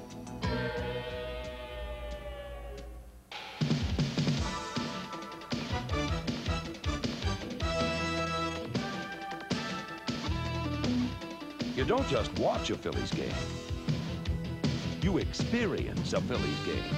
Big fun, lots of laughs. It's the Fanatic's birthday, Sunday, April 25th, when the Phillies play the Dodgers at 1:35. Free Fanatic baseball caps for all fans 14 and under, compliments of Tasty Cake. Reserve your tickets now. Call 463-1000. It's the first of a record 5 business person specials. Great midweek, midday baseball in the sun. And the greatest excuse to get out of the office and see Barry Bonds in his Giants uniform. All these great business person specials are compliments of Mellon PSFS. So start clearing your work calendar early and get your tickets easily by calling 215-463-1000. Number 1 is on Tuesday, April 27th. Phillies and the Giants at 12:35. Well, they have dragged the infield, and we're ready to go in the 6th inning with the Cubs ahead 3-0. John Kruk has doubled and struck out.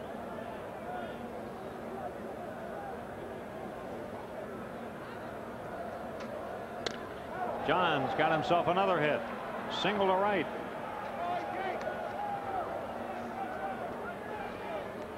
So the first basemen on both sides of this game have been offensive minded today. That's only the 3rd Phillies hit. Dave Hollins has walked and struck out.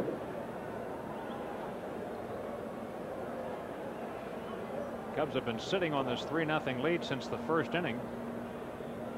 And the Phillies have been bottled up by Morgan. Hollins doesn't like that call. He looks incredulous at Harry Wendelstedt. Harry's had a few of those looks. Dykstra gave him one a little earlier. What do you think, Tig? There we see the pitch right here. Morgan. Well, it appeared like it could have been a little bit low.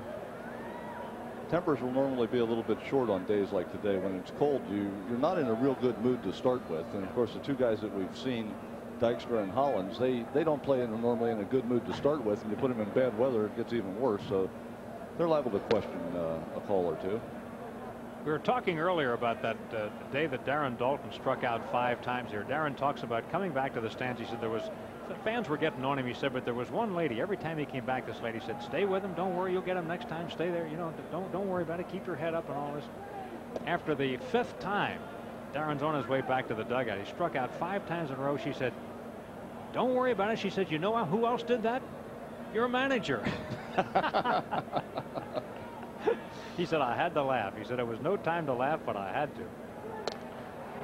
Into left field, Derek May is there. It stays up for Derek, and Hollins is out. 1 out, and here comes Darren Daulton. Dutch with his wife Lynn here today, having thrown out the first ball. Darren walked and grounded to first.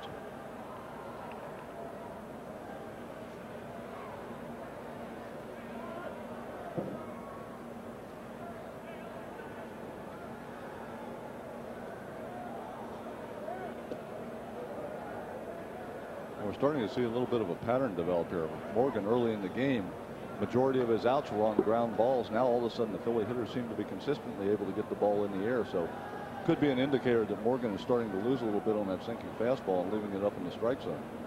Interesting. They're not hitting it very hard. They got a chance at the lead runner. Get it. Daulton beats it out. Fielder's choice, 2 outs.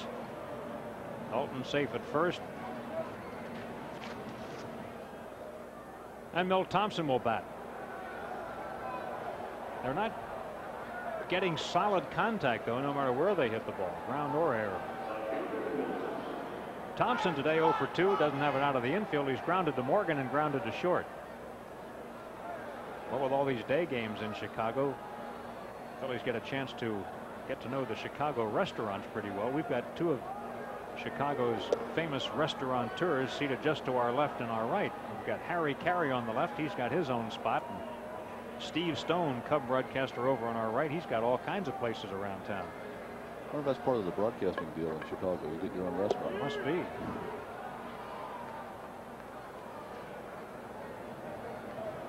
Wonder what's going to happen now with Ditka's. Ditka's. Now that Mike is no longer on the scene in Chicago. The Ditka's downtown restaurant closed. So did Ditka over at Soldier Field. Well, yeah, you're right. The restaurant closed before he did.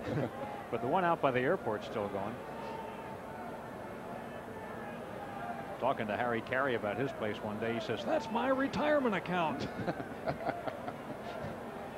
Have a restaurant for an IRA, huh? 3-1. Morgan's been tough today. You know, he's 0-2 coming into the ball game, but his ERA was not bad, 3.29. He was in a couple of those real tight ball games, including a 5-4 loss to the Phillies. Thompson backhanded it short, caught in the air by Sanchez. Thompson is out. So are the Phillies. You're watching Phillies baseball on Sports Channel. No runs, 1 hit, 1 man left on base. Cubs ahead, 3-0. We need to talk. You see, you and I have something in common. Batman returns. Batman. To destroy Batman, we must first turn him into what he hates the most. Namely us.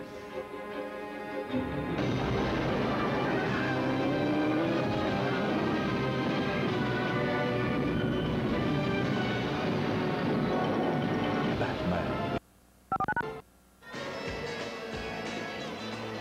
Kids, this is for you, a dream come true. Once again, Milk Duds candies, and the Phillies are teaming up to offer kids 6 to 16 a chance to be a celebrity bat boy or bat girl and win 4 box seats tickets to a game.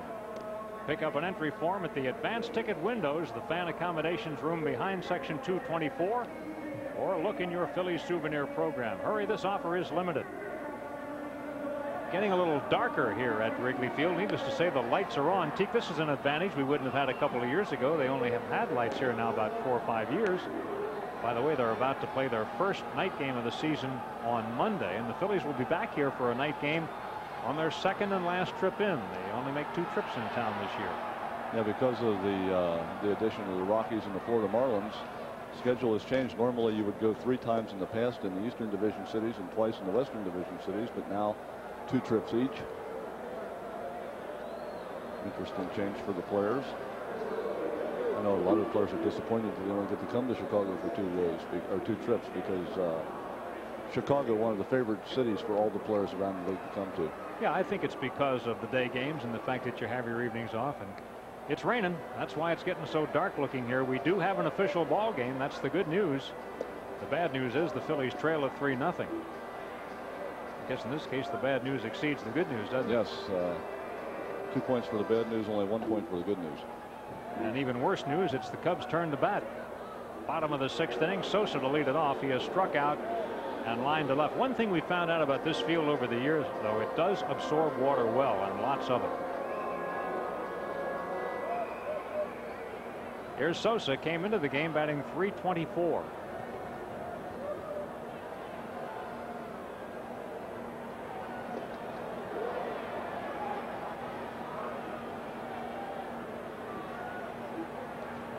Sosa was hurt a lot last year. The Cubs and the Phillies both took hitting in the cages today. The field wasn't uncovered until right prior to the ball game. They did have infield listed, but neither team took it because of the conditions prior to the game. Harry Wendelstadt's in charge of things here today, veteran umpire. I think umpires feel just like the players do that they want to be fair about it. I mean, if they can keep playing, fine, but they don't want conditions to get unplayable, and they don't want players to be in a position where they might get hurt, and they don't want to mess the field up while trying to continue the game so that you can't play it later if it stops raining. Yeah, all those things go into the home plate umpire's decision, in this case Harry Wendelstadt, whether to continue play or stop. But I think the major consideration is the safety of the players. When the field starts getting to the point where players can get hurt and injured, then it's the umpire's obligation to make sure that the game is stalled. 3-2. Less pressure on an umpire at this point when the game is official than there is when you're trying to get to the 5.5 inning mark. The pressure in this game is it's a 3-0 ball game. Yeah. And it's, by far it's not over with. Sosa hammers one to deep left. Can Thompson get it? He's got room, it looks like. He does. Thompson pulls it in for the out. He almost got it to the part where the well would have made it a shorter home run. Sosa's out. Ball just far enough to the left where Milt Thompson has a chance. You see the fastball up in the strike zone. Sosa hammers it pretty good. Wind blowing out the right, holds it up a little bit. We're not going to see Milt Thompson on the catch, but he was just at the cutoff there where that wall bends and falls away in left field. And had that ball been over another 6 or 7 feet to Milty's left, that ball could have possibly caught in the basket. See right here, Milt's just past the part where the cutoff is. The cutoff is just right on his glove hand side. This is Buechele, who fouled off the first pitch. Low, 1 ball, 1 strike. Buechele is 0 for 2 with a fly ball to right and a fly ball to center. It's a strangely configured park. They've got that well in both left field and right field. The rain is really sweeping across Wrigley right now. Low and inside, 2-1. Look at that rain. There's the well, too. Yeah, most fence, like in the vet, the fence just continually moves around, but there's that strange corner, and a ball hit over Milt's head right there that hits against that well will actually carry him and shoot to the left field corner. So you have to be able to play a little different defense out in this ballpark. Out of play. And then right beyond that well, we've got Kenmore Street. Is that where you say Dave Kingman used to plant them? Kenmore Street that runs off of Waveland. Now, he hit a lot of them on Waveland, but when he got one real good, he used to hit it on Kenmore and hit it right down the block. There's Kenmore. There's Kenmore. He's dented a few cars parked on Kenmore. I think Kingman has more home runs than any other player who is not in the Hall of Fame. Is that true? I believe that is correct. He was, needless to say, and I think even he would say, a one-dimensional player.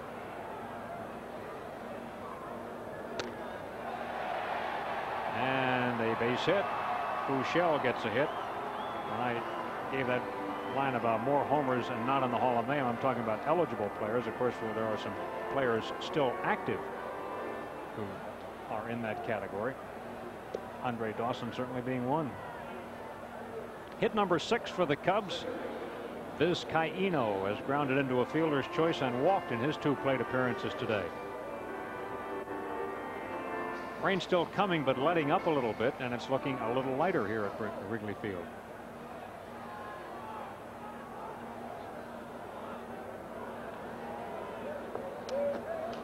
Terry Mulholland probably in his last inning of work. He's due to bat as the 3rd hitter in the top of the 7th. Phillies down 3-0. This is probably it for Terry. That first inning did him in to this point.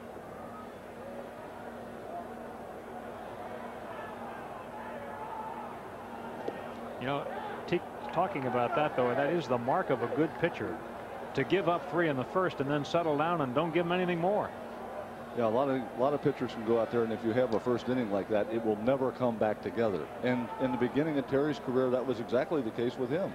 He was not able to regroup. Everything would just fall apart, and he would have been gone in this game by the 2nd or 3rd inning. But the maturity that he's gained over the last couple of years and the confidence has given him the ability to come back and regroup after one of those bad first innings. He's not nearly as hard on himself. He's able to put it behind him and say, okay, the first inning's over with, it's done.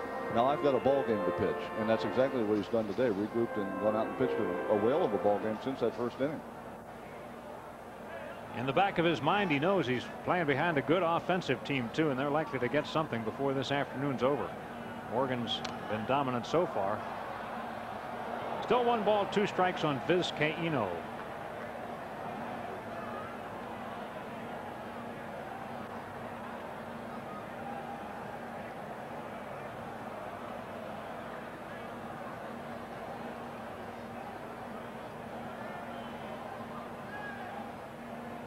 Breaking ball, it just missed. It's 2-2.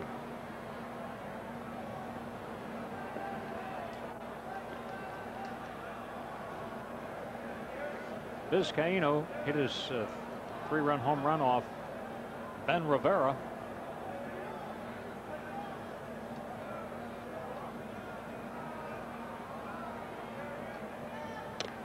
Down the 3rd base side, but foul.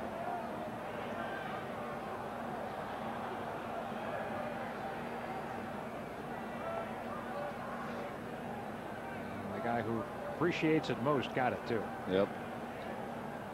Nice gesture by the gentleman in the back. Gets 5. Deservedly so. In play, left field, Thompson. Over his head, extra bases for Vizcaíno. Buechele is being waved around. They got a shot at him. He's out.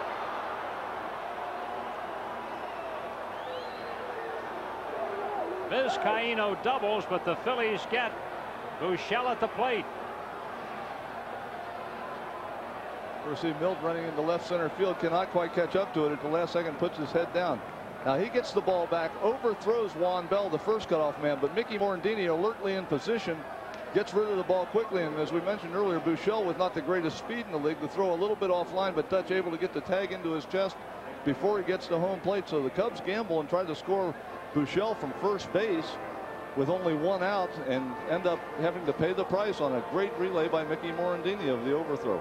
Yeah, that was a gamble, and maybe not a good one, because that was not a terrific throw, and they still got Buechele. Well, another extra base hit for Vizcaino. He's at second base. The hitter is Steve Lake, and it remains 3-0 Cubbies. 2 outs. And part of what goes into Chuck Cottier's thinking when he sends him is that they're now down at the bottom of the order with Steve Lake and Mike Morgan coming up. So he was going to take a gamble and try to score that run when he had a chance, figuring that he's down in the weaker part of his lineup. Had he been in the Grace May area, I'm sure that he would not have sent him. Oh, that's true. So they're going to walk Lake and pitch to Morgan. Certainly Morgan would not be lifted from this ball game, and he struck out twice today weekly, so this is perfect strategy. Jim Fregosi is not a proponent really of walking the number 8 hitter per se, but this is a perfect spot to do it. In a ball game, you're already down 3-0, and you want to do everything you can to make sure that extra run doesn't score, because the way Morgan's pitching, every run becomes larger and larger that the Cubs are able to tack on. Morgan both times struck out swinging. Now he's had 6 at bats this year, and he struck out 5 of those 6 times up.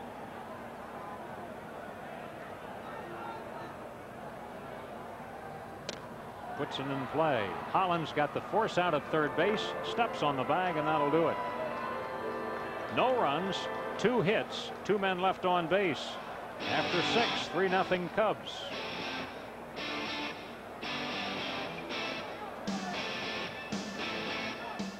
My Uncle Ernie loves the Phillies, but he's such a lousy driver, he can never make it to the vet to see him play. He even got his insurance canceled trying. So to get Uncle Ernie off the road and into Veterans Stadium, we got him Prism. Kruk, Dykstra, Dalton. The Phillies are gearing up for an exciting season, and Prism has 45 games from Veterans Stadium. To order Prism, dial 1-800-CABLE-ME. Call now and get installation for only $4.95 or a free upgrade. I can't believe Uncle Ernie makes his living as a driving instructor. When Bob borrowed a lawnmower, all he got was short grass. When Bob borrowed hedge clippers, all he got was nice shrubs. When Bob borrowed a ladder, all he got was red shutters. When Bob borrowed a hose, all he got was wet. But when Bob borrowed money, he got free banking services. The Mellon PSFS Smart Accounts. The package accounts for people who borrow as well as save.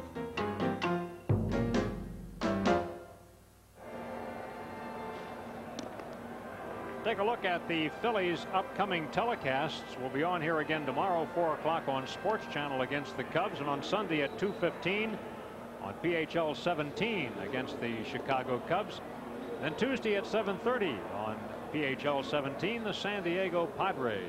Future telecasts, we hope you'll be watching the Phillies. Got a lot of good baseball for you coming up. Well, things are happening here now. The Phillies are going to pinch hit for Mulholland, and in the Phillies bullpen, the newest acquisition, Mark Davis, begins to loosen up, so Mark will be in this ball game. 3-0 Cubs as we move to the 7th. And it's going to be Chamberlain, Bell, and a pinch hitter for Mulholland.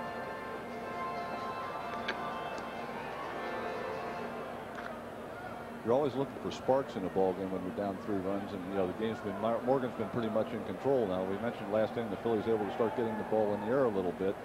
Maybe the Thompson to Morandini to Dalton play at the plate can be a little bit of a spark. I know Terry Mulholland's sitting over there thinking, I hope there's some kind of a spark pretty soon. He really, after the first inning, has pitched an outstanding ball game. And as we mentioned, it will probably be the end for him because of the fact that the Phillies are down by 3 runs. See Mariano Duncan milling around in the dugout. I don't know if he's looking for a bat. Chamberlain now 1 for 2, infield single. The other time up, he hit a ball to left field that was caught in the corner. Here's a bouncing ball to Vizcaino, and he makes the play. Chamberlain goes one down in the 7th. Juan Bell will be the hitter, and is Eisenreich going to be the pinch hitter? Well, he's got the jacket off. Normally on a day like today, you're not going to take the jacket off unless you think you're going to work. That's right. Here's Bell. 0 for 2. Pair of ground balls to second. Paul Ossenmacher, left-hander, is up in the Cub bullpen.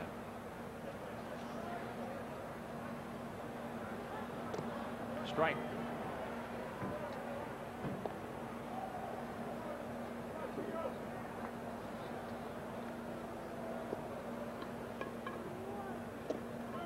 Caught the corner with that one. A perfect pitcher's pitch. It is Duncan in the on-deck circle.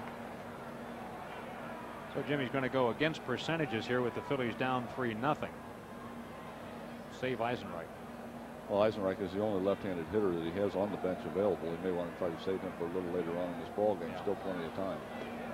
Could be a key spot later on. You could hardly call this a key spot.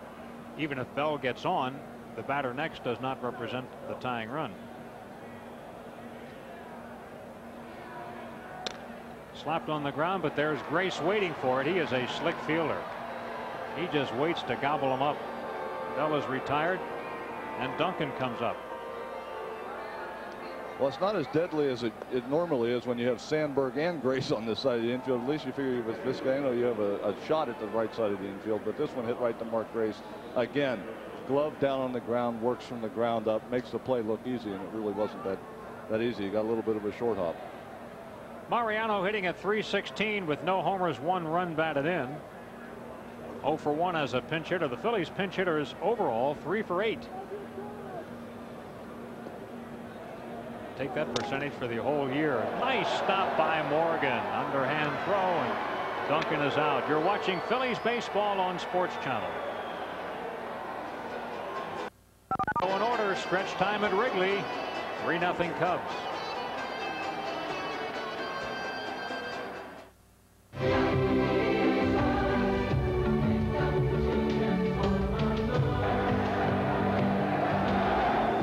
This unparalleled motion picture will take you on a breathtaking adventure into a remarkable triumph of the heart. Discover its uplifting power, the power of one.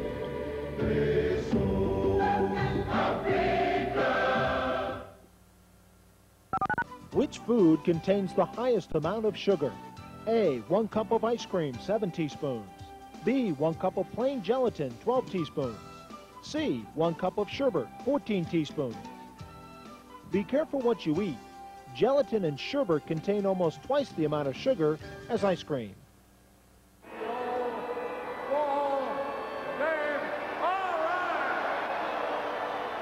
That is a Chicago tradition. Harry Carey with "Take Me Out to the Ball Game" in the 7th, and those guys are goofy. Mark Davis coming back to the Phillies. Acquired him recently from Atlanta. Of course, he started his career in the Phillies organization. It's good to see Mark back, and I have a feeling he's going to help the Phillies quite a bit. Mark last year with Kansas City and Atlanta was 2-3, 7.13 earned run average. Mark's now 32 years of age and approaching his 11th season in the big leagues. A Cy Young Award winner in 1989 with San Diego. What a year he had that year. He was awesome.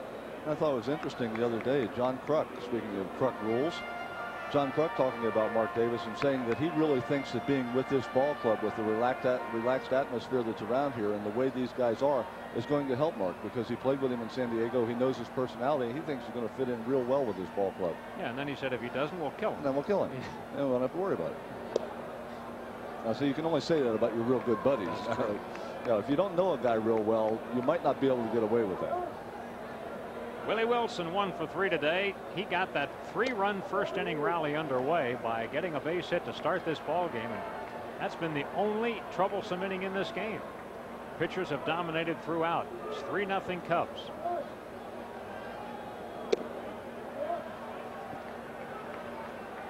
Johnny Padres worked with Mark Davis the first day that Mark showed up in Philadelphia. Made a slight adjustment in his windup. Wilson walks. Fourth walk given to the Cubs today. Ray Sanchez comes up. He's 1 for 3 and has scored 1 of the runs. Ossenmacher remains up for Chicago. The way Morgan's pitched, you wouldn't think he'd come out of this game, would you? I wouldn't be so sure that Ossenmacher's not just finishing up what he started last inning, just getting his work in. Maybe the bunts in order here. They've got some pretty good hitters coming up, Grace and May, and for them to go from 3 runs to 4 runs would be a big psychological advantage at this point. So there's a good chance that Sanchez will be bunting. Hollins is shallow. There it is. Davis to field, left with the play at first, throws a bullet to Morandini. So the sacrifice by Sanchez gets Wilson to second. 1 out. Davis came off the mound there. I think he got the ball to Mickey a little quicker than he thought it was going to be coming. Mickey kind of got handcuffed a little bit at first base. Had that startled look on his face when the ball got there. But he did catch it. You're right. Okay, Grace 2 out of 3, double and single, knocked in 2, scored 1. And this is what the Phillies will be watching now. And that would be Mark's ability to get out left-handed batters. That will be his calling, to come into games at some critical spot and get out 1 or 2 left-handed batters. So here's opportunity number 1. And in '89, when Mark Davis won the Cy Young Award, he had just one nasty slider, and left-handed hitters were just overmatched with that pitch. Right there, he throws the curveball, which is just a slower, bigger breaking variety of the slider. But he had one of those hard biting sliders that he would start on the outside part of the plate, and left-handed hitters just could not lay off of. We had a guy in Philadelphia who made his living for quite a few years with just that pitch, and I'm talking about number 32. No, he didn't throw that, did he? Did he ever? Dave Parker still thinks that's a fastball. He swung like it was a fastball, didn't he? Breaking ball, 1 and 2.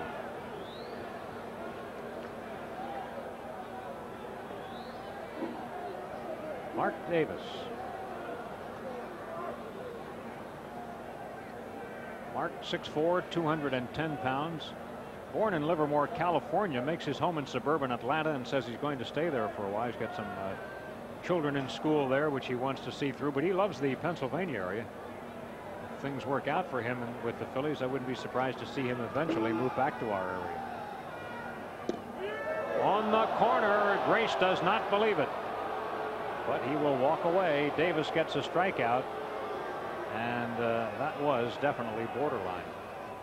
Well, this is that slider I was talking about earlier. Down. Ooh. Well, I guess that was as close as the other one that was called earlier, so that's, we'll take it. Tickets sold today, 16,255. They're not all here. No, they're not. A few of them still have those tickets in their pocket. Derek May. Derek today is 1 for 2, RBI single. He has also walked. The pitch was riding in on Derek, but he took a swat at it.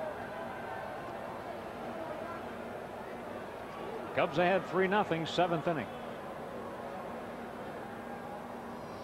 So far, a couple of guys who have been swinging the bat very well, Grace and May, have not looked comfortable at the plate against Davis. Check swing. Ground ball to Hollins. He'll have the play. And Mark Davis does a nice job. He issues a leadoff walk and then gets out of it. No runs, no hits, 1 left through 7, 3-0 Chicago.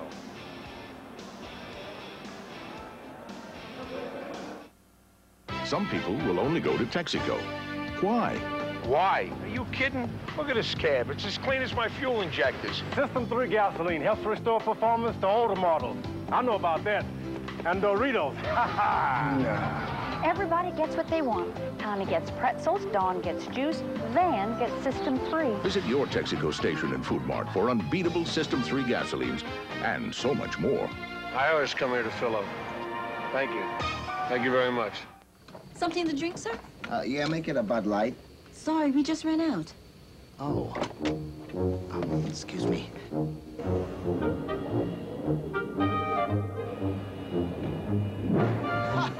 Bud Light? Try Flight 261 out of L.A. Oh, thank you. If you want great taste that won't fill you up and never let you down, make it a Bud Light.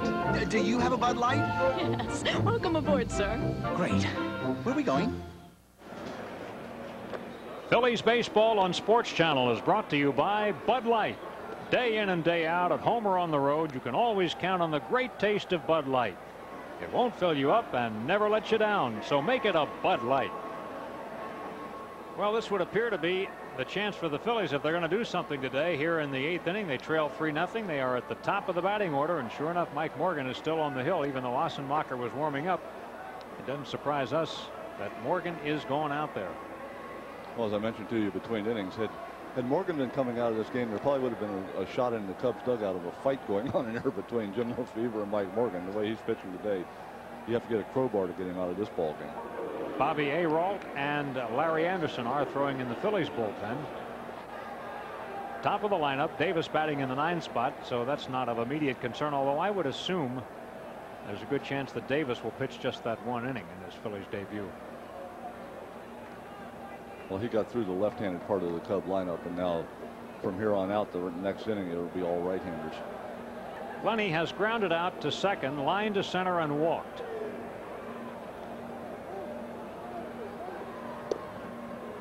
Takes a strike.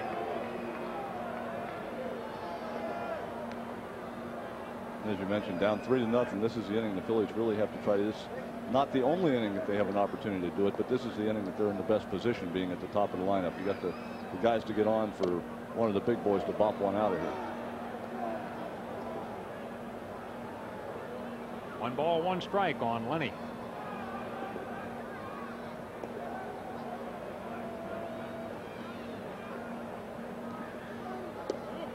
Missed. Assenmacher is up again in the Chicago bullpen. Got some left-handers coming up. I believe a light snow shower is underway here. Down into that bullpen, out of play. A snow shower has broken out at Wrigley Field. In the midst of a baseball game. Jim Fregosi was talking this morning about taking an American Association club into Denver one year at the end of May and got rained out, or snowed out rather, 4 days in a row. He said actually what happened was, he said, we got there, we couldn't land at the airport, we landed at Colorado Springs, drove to Denver. The first game was snowed out, and they had so much snow and the forecast was so bad that he said we went back to Louisville. Left town. Yeah, just left town. Jimmy's got the stories.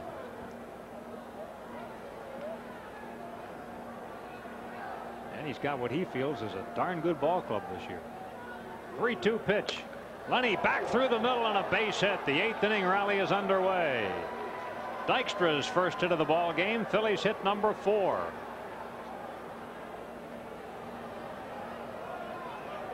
Here comes Lefevre. Frenchie making his way out to the mound. Morandini and Kruk coming up. He might want Assenmacher. Well, the Phillies with 4 straight left-handed hitters coming up. Morandini, Kruk, of course, Holland switch hitting will be from the left side, and Dalton. So, and then Thompson, 5 actually. So Jim Lefevre makes the move, even though Mike Morgan is throwing well. It's 8th inning of the ball game on a cold day, and he goes to the bullpen and calls for Paul Assenmacher. Assenmacher has already pitched against the Phillies this year at Veterans Stadium in Philadelphia. This left-hander was rumored to be available during spring training. He does have a high salaried contract. The Cubs are loaded with left-handers in the bullpen. They also have Dan Plesac. They acquired him this past offseason, as they did Randy Myers to be their closer. So certainly they have what you could consider an overload of left-handers. Assenmacher is a workhorse.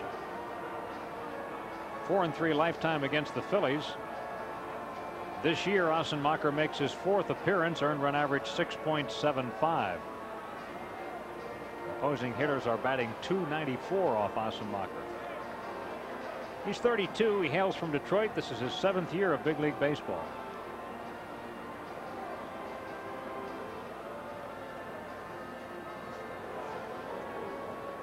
Assenmacher comes in to pick up for Mike Morgan, who's pitching a shutout, but it's only 3-0 Cubs. And with the explosiveness that the Phillies have shown offensively in the first part of the year, this is really a mark of respect on the part of Jim Lefebvre. It really is. And you look at Paul Assenmacher, you think about Paul Assenmacher, and you don't think about a guy that's really a power pitcher, a curveball pitcher. Comes in primarily to pitch to left-hand hitters, but over the course of his career, he's struck out almost a batter an inning. So he's got something that those left-hand hitters are having problems with. You ever see Mike Morgan over in the dugout? He had an outstanding ball game today under some very tough conditions. Was able to control a very good hitting Philly lineup. Let's take a shot of those Cub outfielders. If they'd play the way they're standing right now, the Phillies would have a heck of a chance in this ball game. Tough to get one through them, though. Yeah, you couldn't get one through them. Gaps are small, but the corners are wide open. They're figuring out something out there. We also, by playing the defense this way, you've negated Willie Wilson's speed. You've got those other two guys entirely too close. Yeah. I think they're going back more to the spread defense now. Afraid of that. Rain continues to fall. Lefebvre back to the dugout, and we will continue here. It's 3-0 Cubs. We're in the Phillies' 8th, and Mickey Morandini comes to the plate with Dykstra at first and nobody out. Mickey today has twice hit the ball to left and once to first. He's 0 for 3. Jim Fregosi has used up Duncan, but actually, we were checking the numbers earlier today. Morandini has a better average right now off left-handers than he does off right-handers. Yeah, it's very early in the season, and always the rap on Mickey was that he had trouble hitting left-handers. Well, he's hitting 600 off the left-handers. The unfortunate part is he's had a little bit of trouble with the right-handers. Into the air to right field and not deep. Sosa coming in. Morandini is out on one pitch from Paul Assenmacher.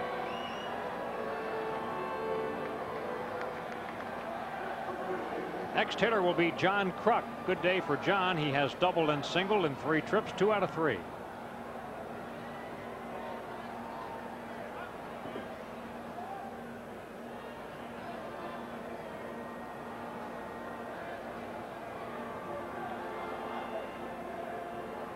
Yeah, you can't hit with a dirty bat. You got to clean that bat. That's right. Besides, it's heavier that way.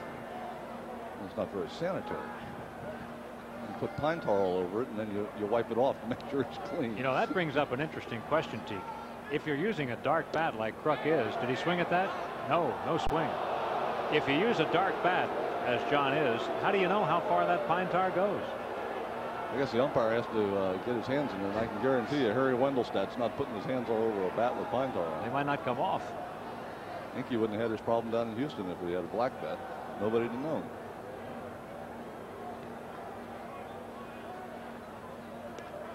Assenmacher with a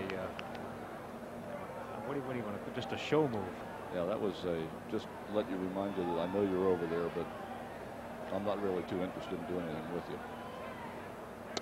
Kruk, base hit, is 3rd of the ball game. Dykstra turns 2nd. He's going to go to 3rd. That's something you can do here on this grass at Wrigley Field. It's 1st and 3rd, and the tying run comes to the plate. John's 3rd hit of the afternoon. So I mentioned at the top of the inning, the Phillies have done what they have to do here. John Kruk gets a fastball on the inside part of the plate and hits it right back up the middle. So 2 base hits this inning have both gone back up the middle. This one here moves Lenny Dykstra around from 1st to 3rd. So the Phillies have done what they have to do to get a shot at getting back into this ball game right now by getting a couple guys on for Hollins and Dalton. Scanlon gets up. Right-hander Bob Scanlon, another ex-Phil. Phil sent him to the Cubs when they picked up Mitch Williams. Here's Hollins. Dave has walked, struck out, fly to left, 0 for 2. Cub infield at double play depth. They'd be willing to give up a run here. Well, they wouldn't give up a run. There's 1 out in the inning. Scratch that. See Scanlon down in the Cub bullpen. He's not going to be seen for a while. It's just giving him a little extra time to get loose. You won't see him until Wes Chamberlain comes to the plate. Hollins, base hit. Phillies get a run. Dykstra scores. Kruk to second base. Tying runs aboard in a 3-1 game. Hollins found the hole for that one and picks up his 5th run batted in. Run charge to Morgan. And now Billy Connors, Cubs pitching coach, makes his way out to the mound. The line is complete on Morgan. 7 innings, 4 hits, 1 run, 3 walks, 2 strikeouts. Ossenmacher now responsible for the 2 runners aboard. I was mentioned earlier about a cold day like today. The problem with your hands, Ossenmacher being a breaking ball pitcher, both of those hits came off fastballs, and it's not normal to see that many fastballs from Paul Ossenmacher. Probably a little concerned about being able to throw that breaking ball in the cold weather. Darren Daulton has hit 2 home runs off Ossenmacher this year. 2 for 2, 278 lifetime. Possibly make it 3 for 3. Would be You're pushing nice. it. You're pushing it, Teak, but that's not a bad idea. But no wonder Billy Connors came out. Like I said, whatever you did the first 2 times, Try don't do something it again. else. Go to plan C. Yeah, we've been through A and B. Darren today has walked, grounded out twice, so he's 0 for 2. And it's lightening up here at Wrigley Field right now as the Phillies get on the board for the first time. First and second, still only 1 out. The Phillies have as many hits in this inning as they had in the ball game coming into this inning.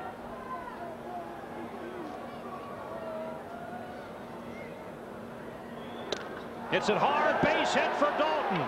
John Kruk's being held at third. The bases are loaded. Darren Daulton gets his 3rd hit of the year off Ossenmacher.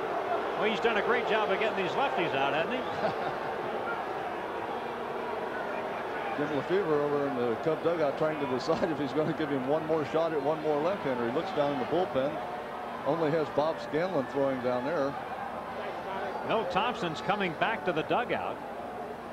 Let's see what's going on here. Milt went back into the dugout. Let's see if somebody else is going to bat. Looks like Ricky Jordan's coming out. And Jim Fregosi doing a nice job right here. Now he's going to send Jordan out to hit for Thompson. Now he forces Lefevre's hand. If Lefevre wants to go and bring Scanlon in, now he gets Jim Eisenreich, the one left-hander he's got on the bench, in the ball game where he wants him against a right-handed pitcher. So this is a little bit of the chess game going back and forth in the ball game right now. So Fregosi has made the first move by putting Jordan into the ball game. Now Lefevre is going to have to make the next decision. What does he want to do and how does he want to handle his pitching? While he thinks about it, he sends Lake out to the mound. That always gives the skipper a little extra time. Catcher, you go out there and slow things down a little bit. Well, this is interesting. Now, Ricky Jordan has been walked the last couple of times he's been used as a pinch hitter, but Jordan has hit in 2 situations this year where he's been called upon. And going back to the hitting streak he had at the end of last year, he has a 14-game hitting streak. Harry Wendelstedt says, let's go. And this is only probably, if Lake is out there that long, this is only the first part of the delay. Here, Jim Lefevre starting up the steps now of the dugout. So the second part of the act is being played out, and he's going to bring Scanlon in, and you can bet just about everything you got that Jim Fregosi is going to send Jim Eisenreich to the plate. So we've got another pitching change. Ossenmacher works a 3rd of an inning. He has not given up a run, but he's responsible for all 3 men on base. A 3rd of an inning, he gives up 3 hits. And ex-Phil Bob Scanlon comes in, and we'll find out who he's going to face. It's going to be Eisenreich. Ossenmacher leaves. Scanlon comes on, and Eisenreich emerges. Ossenmacher, rocky outing for him. And this situation right here is exactly why Mariano Duncan pinch hit earlier in the ballgame. Jim Fregosi, with only the one left-hander, wanted to be able to work himself into a position where he could use that one guy in a key situation where there are runners in scoring position to get himself back into this ballgame. So the first part has taken place. He's maneuvered himself to get to the situation where Eisenreich can hit. Now the execution needs to be done. Ex-Phil Bob Scanlon, 26 years of age, out of Beverly Hills, California.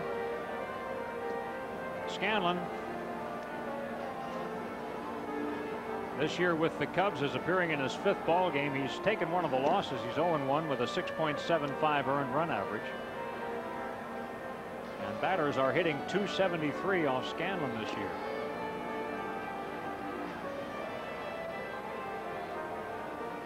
They are loaded with Phillies, so Scanlon comes in quite a jam, and there's only 1 out in the inning. So this is an important outing for Scanlon. Against the Phillies last year, he was 0-2 with an earned run average of 6. And that is his lifetime record against the Phillies, 0-2. Bob Scanlon, he relies very heavily on a split-fingered fastball these days. Again, we talked about pitchers pitching according to Wrigley Field. The split finger goes down, gets a lot of ground balls. The problem being, on a day like today, touch pitches with your hands that cold become difficult. We saw Ossenbacher stay away from this curveball. Let's see what Scanlon can do with that split finger. Scanlon led the Cubs in saves last year, but he only had 14. And he only had 1 save prior to that in his entire pro career. Philly runners. John Kruk at third. Hollins at second. Darren Dalton at first, 1 out. And Eisenreich coming up for a big at bat. Eisenreich 1 for 9 this year. Had knocked in a run. 0 for 1 as a pinch hitter.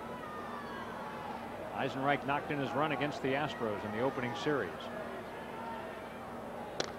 Hits the ball in the air to right field, not that deep. Will Kruk tag? Sosa in position. Catches. Kruk starts down the line, stays put. The 2 outs in this inning have both been recorded on 1 pitch, and they've both been flies to right. And they've both been the first pitches that the pitcher made. It was Ossenmacher's first pitch when he got Morandini, and now it's Scanlon's first pitch to get Eisenreich. And Eisenreich got the pitch he wanted. He just got underneath it a little bit, had a good rip, was able to pull the ball, did everything he wanted to do. He just hit a little bit too much of the bottom part of the ball and popped it up into the air. But it was a good swing by Eisenreich, and I don't think he can be faulted for swinging that early in the count in that situation. He got the pitch he was looking for. It's up to Chamberlain. Wes is 1 for 3, infield single. Takes a strike. Wes, the Chicago native, and a chance where he can have some family and friends cheering for him right here. 3-1 Chicago in the top of the 8th, and the Phillies with their first real opportunity of the day.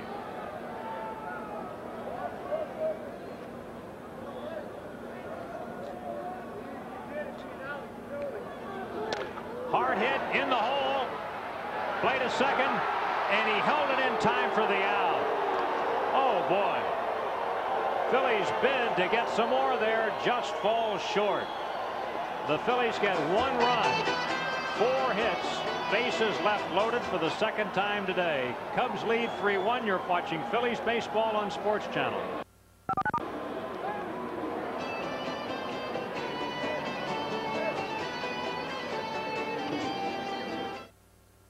Major League Baseball Home Video presents Play Ball the Major League Way, hitting and base running. You'll master the art of hitting with the inside secrets and advice of Major League coaches. Very important, you watch the ball all the way in. Then you'll see Major League stars apply these same techniques. Plus, you'll master the art of base running, a step-by-step guide to give you the extra advantage on the bases. So learn winning baseball with Play Ball the Major League Way. Call this number to order hitting and base running, only available through this TV offer. Develop the fundamental skills to excel both on the bases and at bat with Play Ball the Major League Way. To order for just $19.95 plus $4 shipping, send check or money order to this address, or use your credit card and call 1-800-255-9200. That's 1-800-255-9200. April 20, 21, and 22, the Phillies play the Padres, followed by the Dodgers the 23rd and 24th, when fans 14 and under get a free card book, and Sunday, April 25th, for the Fanatic's birthday, when fans 14 and under receive a free baseball cap. The California teams are headed for Veterans Stadium. It's the Padres, Dodgers, and Giants for the next homestand, which commences on Tuesday, April 20th. Padres in for 3 night games, each at 7:35. Dodgers for the weekend, starting Friday the 23rd at 7:35, Saturday at 7:05, Sunday 1:35, the Fanatic's birthday, and then the Giants for 2, Monday the 26th, 7:35, Tuesday the 27th, a business person special at 12:35. Call 463-1000 and order your tickets. Jim Eisenreich remains in the ballgame. He's the left fielder for the Phillies now. And taking over on the mound for the Phillies, Right-hander Larry Anderson making his 4th appearance. Larry has worked 3 innings, given up 3 hits and no runs, 2 walks, 4 strikeouts. It's the first time Anderson has been in a ball game where the Phillies haven't had the lead. Well, it was quite a shot the Phillies just had there, Teak. They were in a position, you know, we're trying to do exactly what we were talking about in the top of the inning. They got the runners on, got the right guys to the plate. Just unfortunately, we're not able to get that, you know, one more key hit. You can't really be too critical of them because they have to get the hits to get the inning going in the first place. But, you know, one more could have either tied the game or put them back into it. Sosa. Sammy 0 for 3 this afternoon. He has struck out, lined out to left, and flied to the track in left.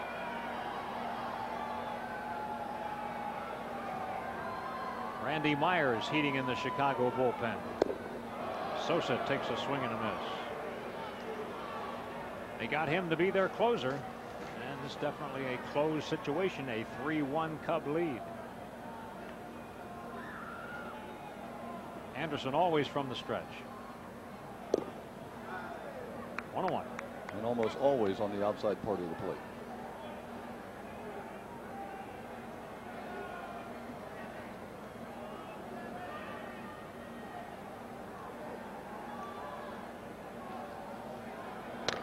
On the ground to third. Hollins has it. Sosa's out, 1 down in the 8th for the Cubs. Steve Buechele will bat. He's 1 for 3 today.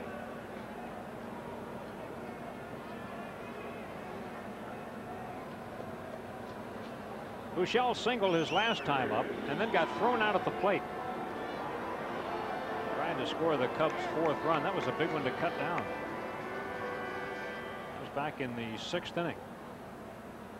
3-1 Chicago. We're now in the bottom of the 8th.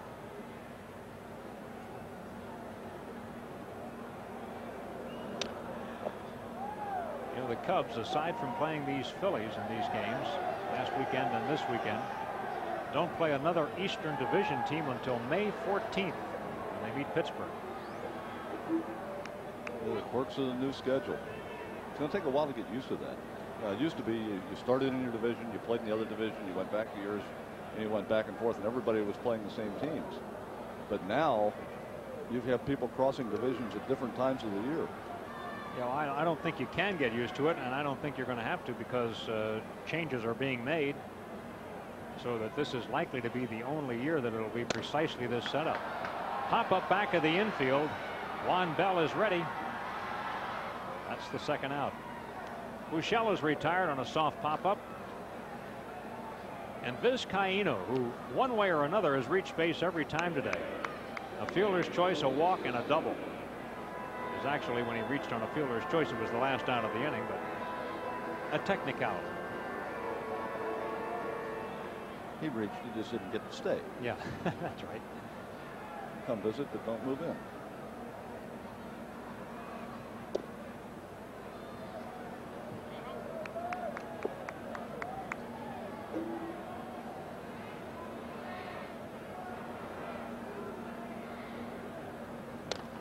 Soft roller past the mound, changed directions on Bell, but he's there. Safe. That'll be a hit for Vizcaíno, and he can thank the mound for that one because the mound slowed it and changed its direction.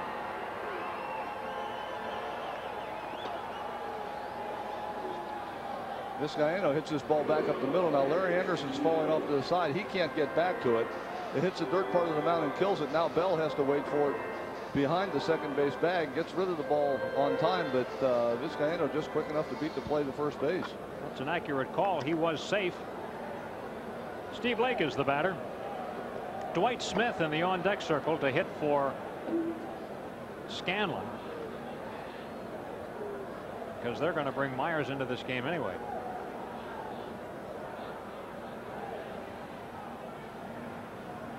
Lake is 0 for 2. He was walked intentionally last time up.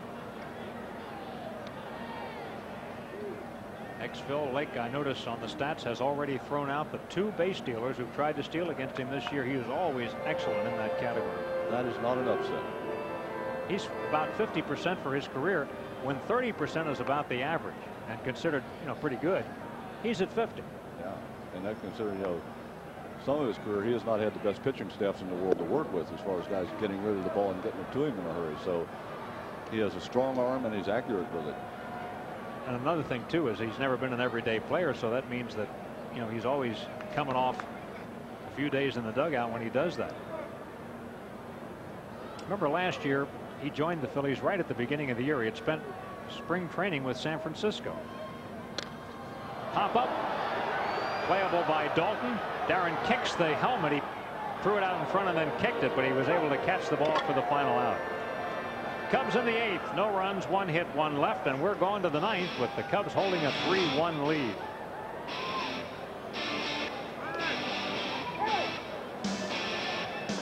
May I help you, sir? Yeah, I'll have a Coca-Cola. You sure you want a Coke? Yeah, I want a Coke. Okay, pal.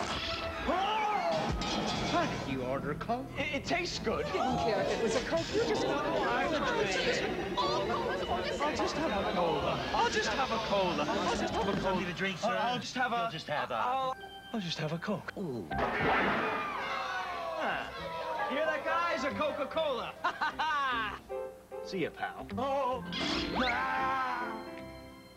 45, eating 45 days, eating 46 per pound, $4,700 Paul, one time to get them 47.5. What'll it be, Phyllis? Make it a Bud Light.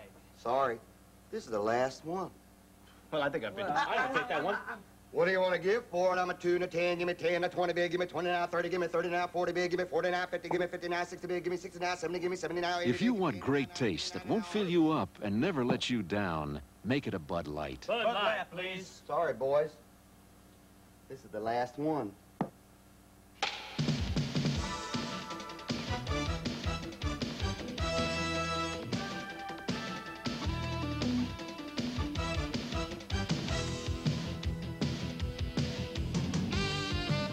Enjoy an early spring break for fun with the Phillies First Business Person Special. Compliments of Mellon PSFS. Tuesday, April 27th at 12:35 when the Phillies play the Giants with Barry Bonds and Will Clark. Reserve your tickets now. Call 463-1000. Wrigley Field, Chicago. Cubs leading 3-1 as we go to the 9th. Randy Myers brought in to try to close this one out for the Cubs. Randy, 30 years of age, from Vancouver, Washington. Take a look at Myers' numbers this year. No one-loss record and no earned run average. He does have 1 save.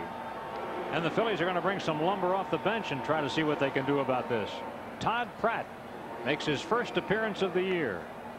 Todd, a backup catcher, is a good hitter. Pratt batted .283 for the Phillies a year ago with 2 home runs, 10 runs batted in. Todd Pratt to bat for Juan Bell. Pete Incaviglia in the on-deck circle to bat for Larry Anderson. Fights off a pitch there, fouls it. Todd Pratt, 26 years of age, from Boca Raton, Florida. That's where he lives now. This is one of those cases, you know, you always, when you only have 2 catchers, you're reluctant to use that second one, but it is the 9th inning. They are down by 2 runs, and it's one of those things, well, we'll worry about defense later. First order of business, try to get this thing tied back up or get ahead. Todd Pratt got on the bus this morning to come out to the ballpark in a short sleeve shirt. That's a man. That's a man. That's a guy who forgot. That's a guy who forgot to pack. I mean. Yeah, he gets on the bus with a short sleeve shirt on, but before the game I see him on with one of those knee-length parkas on. So I think he realized his mistake a little earlier in the morning. That's a man who came to his senses. Speaking of packing, Johnny Padres had a suitcase stolen last night. And speaking of short sleeve shirts, Randy Myers is pitching in one. Yeah, well, Pratt chases one. 2 balls, 2 strikes on Pratt. According to our records, Pratt has never faced Myers before, and that can be an experience. Got to say that the pitcher, of course, the pitcher always has the advantage, and especially so in that first hookup. Low ball 3. Incaviglia on deck.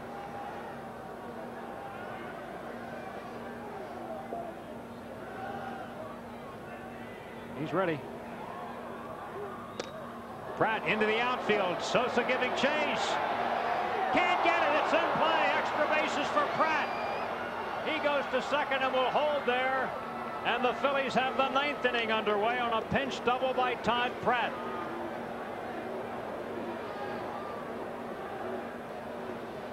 Sosa comes over the corner, just extends himself completely, just not quite able to get to that ball, and now he has to break down because that wall is right there. There's no room at all in foul territory in Wrigley Field. Sosa slams into that wall and then has to retreat and go back and get the ball. By that time, Pratt's easily into second base, and Larry Bowa, of course, with nobody out, held him there and did not take a chance of bringing him over to third base.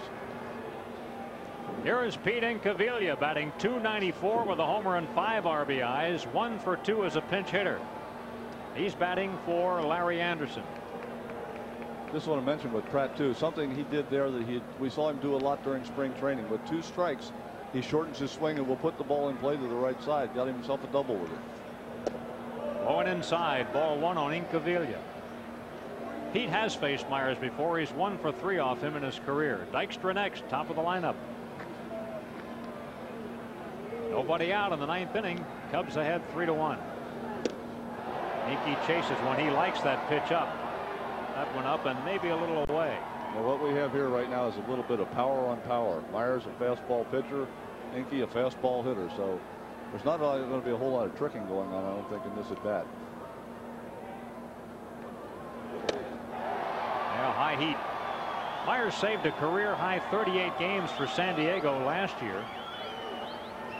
He was 2nd in the National League in saves and 3rd in games finished last year, 57.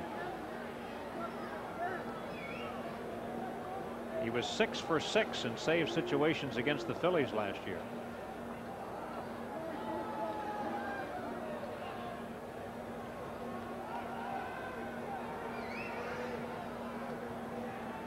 One and 2 on Incaviglia. Got a piece.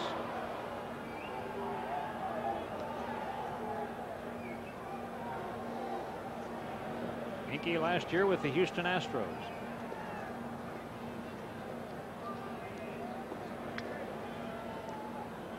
Myers has to get that clay out. They've doctored the mound a little bit during the game. The field has absorbed some moisture since the start of the ball game. Called out on strikes. Incaviglia took it. I guess he thought it was low, huh? I think he thought it was on the inside. Turns around to Harry Wendelstedt. Goes down at home plate. He's not going to win that argument. That's the first Philly batter to strike out since the 3rd inning. There have only been 3 strikeouts today. Take a look. Yeah, he thought it was inside. You're right.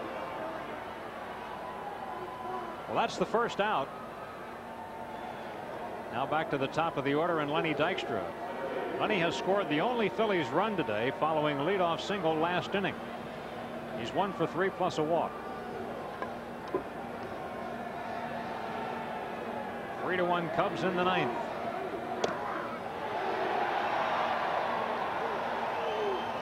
What the Phillies are looking for right now is a way to get John Kruk to the plate.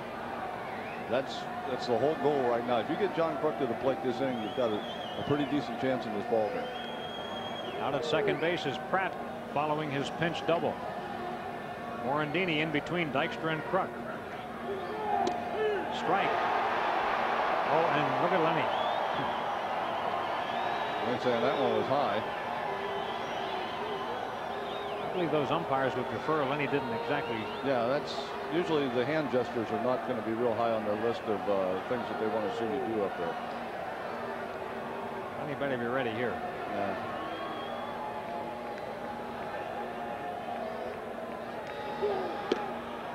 One and 2.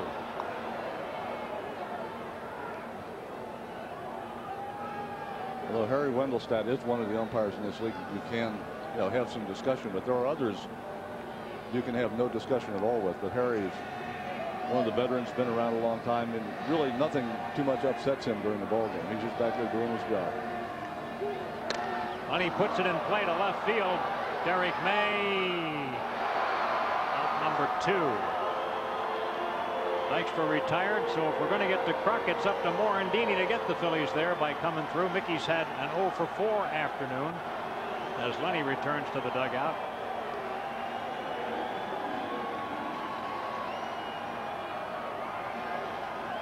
Morandini to face the left-handed pitching of Randy Myers. Mickey has lined to left, grounded to first, flied to left, and flied to right.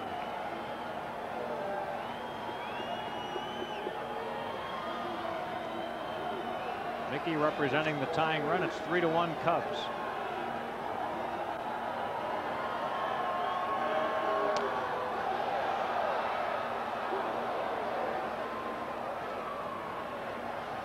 Myers first in the National League with the New York Mets.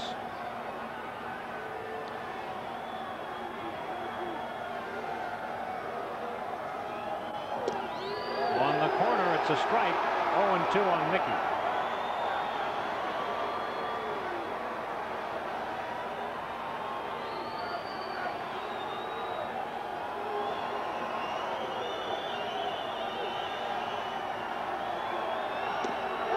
Ball game is over. The Cubs have beaten the Phillies as Randy Myers comes in to save it. And the Cubs remain the only team to have beaten the Phillies all year. It's 3-1 Chicago. You're watching Phillies baseball on Sports Channel.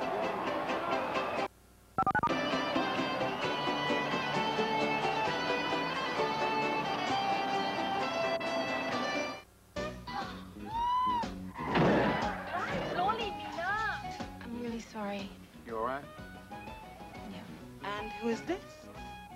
Everybody, this is Mina. He's from England and India, Africa. Anywhere else you're from? Where's the food? I'm mixed masala. Hot and spicy. Send her back to the reservation. They're not that kind of Indian. What you got on?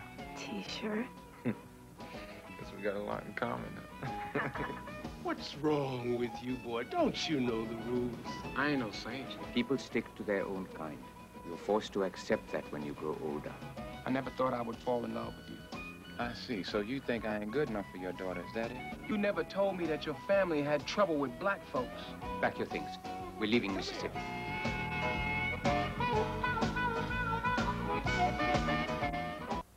Good just isn't good enough. Well, looks like you got a new pride and joy. Well, it's not exactly new, but it's new to me. And I see you're putting in super premium. You bet. I saved every dollar I made for 2 years to buy this, so I'm giving it nothing but the best. Nice car. See what I mean? So when good just isn't good enough for you, experience our best. Fly with the new superpower, Citgo. Sunday afternoon, May 9th, 1:35, the Phillies tangle with the Cardinals, and women 15 and over take home a good-looking umbrella free, courtesy of MAB Paints. Good fun, great baseball, free gift. Sunday, May 9th. Reserve your tickets now. Call 463-1000. Cubs break the Phillies' 5-game winning streak by winning this one 3-1. Chicago 3 runs, 8 hits, no errors. They leave 8. The Phillies 1 run, 8 hits, no errors. They leave 10. Mike Morgan wins his first of the year. Mike is 1-2 now. And a save for Randy Myers, his second. The losing pitcher, Terry Mulholland, he is 2-1. A good ball game, a game where the Phillies came back sharply in the 8th inning, got on the board for the first time, and tried another rally in the 9th, and it just fell short. And the Cubs are the only team in the National League to have beaten the Phillies this year. They've done it twice. The Phillies have an 8-2 record. Teak, this is one of those ball games where the Phillies were up against a pretty good pitcher in Mike Morgan, and it wasn't until they got into the Cub bullpen that they did much damage at all. Yeah, and I think the big key to the game was, with Morgan on the mound throwing as well as he was, the Cubs able to get the 3 runs early. There's a tendency on a bad day to have, a game like this get away from you. You're up against a good pitcher. You're already down. It's cold. It's miserable. It didn't happen. Mulholland regrouped very nicely, got himself back into the flow of the game, and held the Cubs down the rest of the way. And the Phillies offense, just kept pounding away. Finally, in the 8th inning, got an opportunity to try to get something going. We're within 1 big base hit of tying the ball game up. So if you're going to lose a game, this is the way that you want to lose it. You don't want to have one of those games that gets away from you where you actually just have folded up and gone home early. Back in a minute. We'll be telling you some more about this ball game in just a moment. You're watching Phillies baseball in Sports Channel.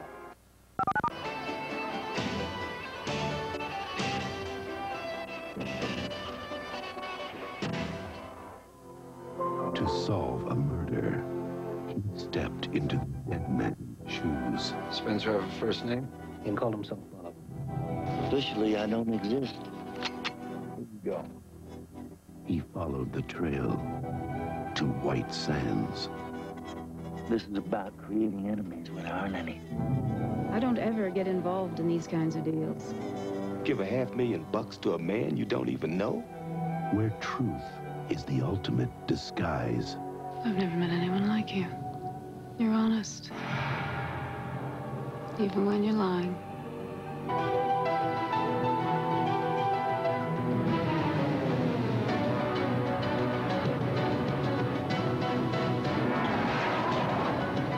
Willem Dafoe, Mary Elizabeth Mastrantonio, and Mickey Rourke. White Sands, the most dangerous place to be. Phillies Baseball Channel was brought to you by Bud Light. If you want great taste that won't fill you up and never let you down, make it a Bud Light. By Mellon PSFS, the official bank of the Phillies. By Bell of Pennsylvania Yellow Pages. No other book can match it. A Bell Atlantic company. By Texaco System 3 gasolines. In every grade, System 3 helps rest performance to older cars. By Coca-Cola. It's always Coca-Cola. By Cento. And by Independence Blue Cross and Pennsylvania Blue Shield. Carry us for life. The Cubs did all their damage in the first inning today, getting their 3 runs in the first and then hanging on. They had a little bit of a bullpen lapse, but as it turned out, it didn't really cost them in this ball game. And certainly one of the key players for the Cubs today was Mark Grace. He had another 2 hits, a 9-game hitting streak for Mark Grace. How many different ways can Mark Grace beat you? Here we see the RBI single that he gets and drives in the run, and then of course a couple defensive plays. He's just, he's one of those guys that on the field day in and day out, he's going to find a way to make your life miserable, and they did it again today. He did indeed. So he is our Texaco player of the game, and our congratulations to Mark Grace. He's the only guy in the ball game who knocked in 2. Everybody else, well, there was only 2 other runs scored. It was one of those days where the pitchers really dominated. We had difficult field conditions here at Wrigley Field. It was raining prior to the ball game, raining at times during the ball game. You've got to give both teams a lot of credit, and I go back to the heart that the Phillies displayed in the end, coming on with that 8th inning rally and then just falling short in the 9th against Randy Myers. Well, a good indicator that the club is still, even though they lose the ball game, they are going in the right direction. They're playing good aggressive baseball, and they feel good about the way they're playing. True enough. So the Cubs won this one 3-1. We've got 2 more games coming up in this series, including tomorrow's right here on Sports Channel.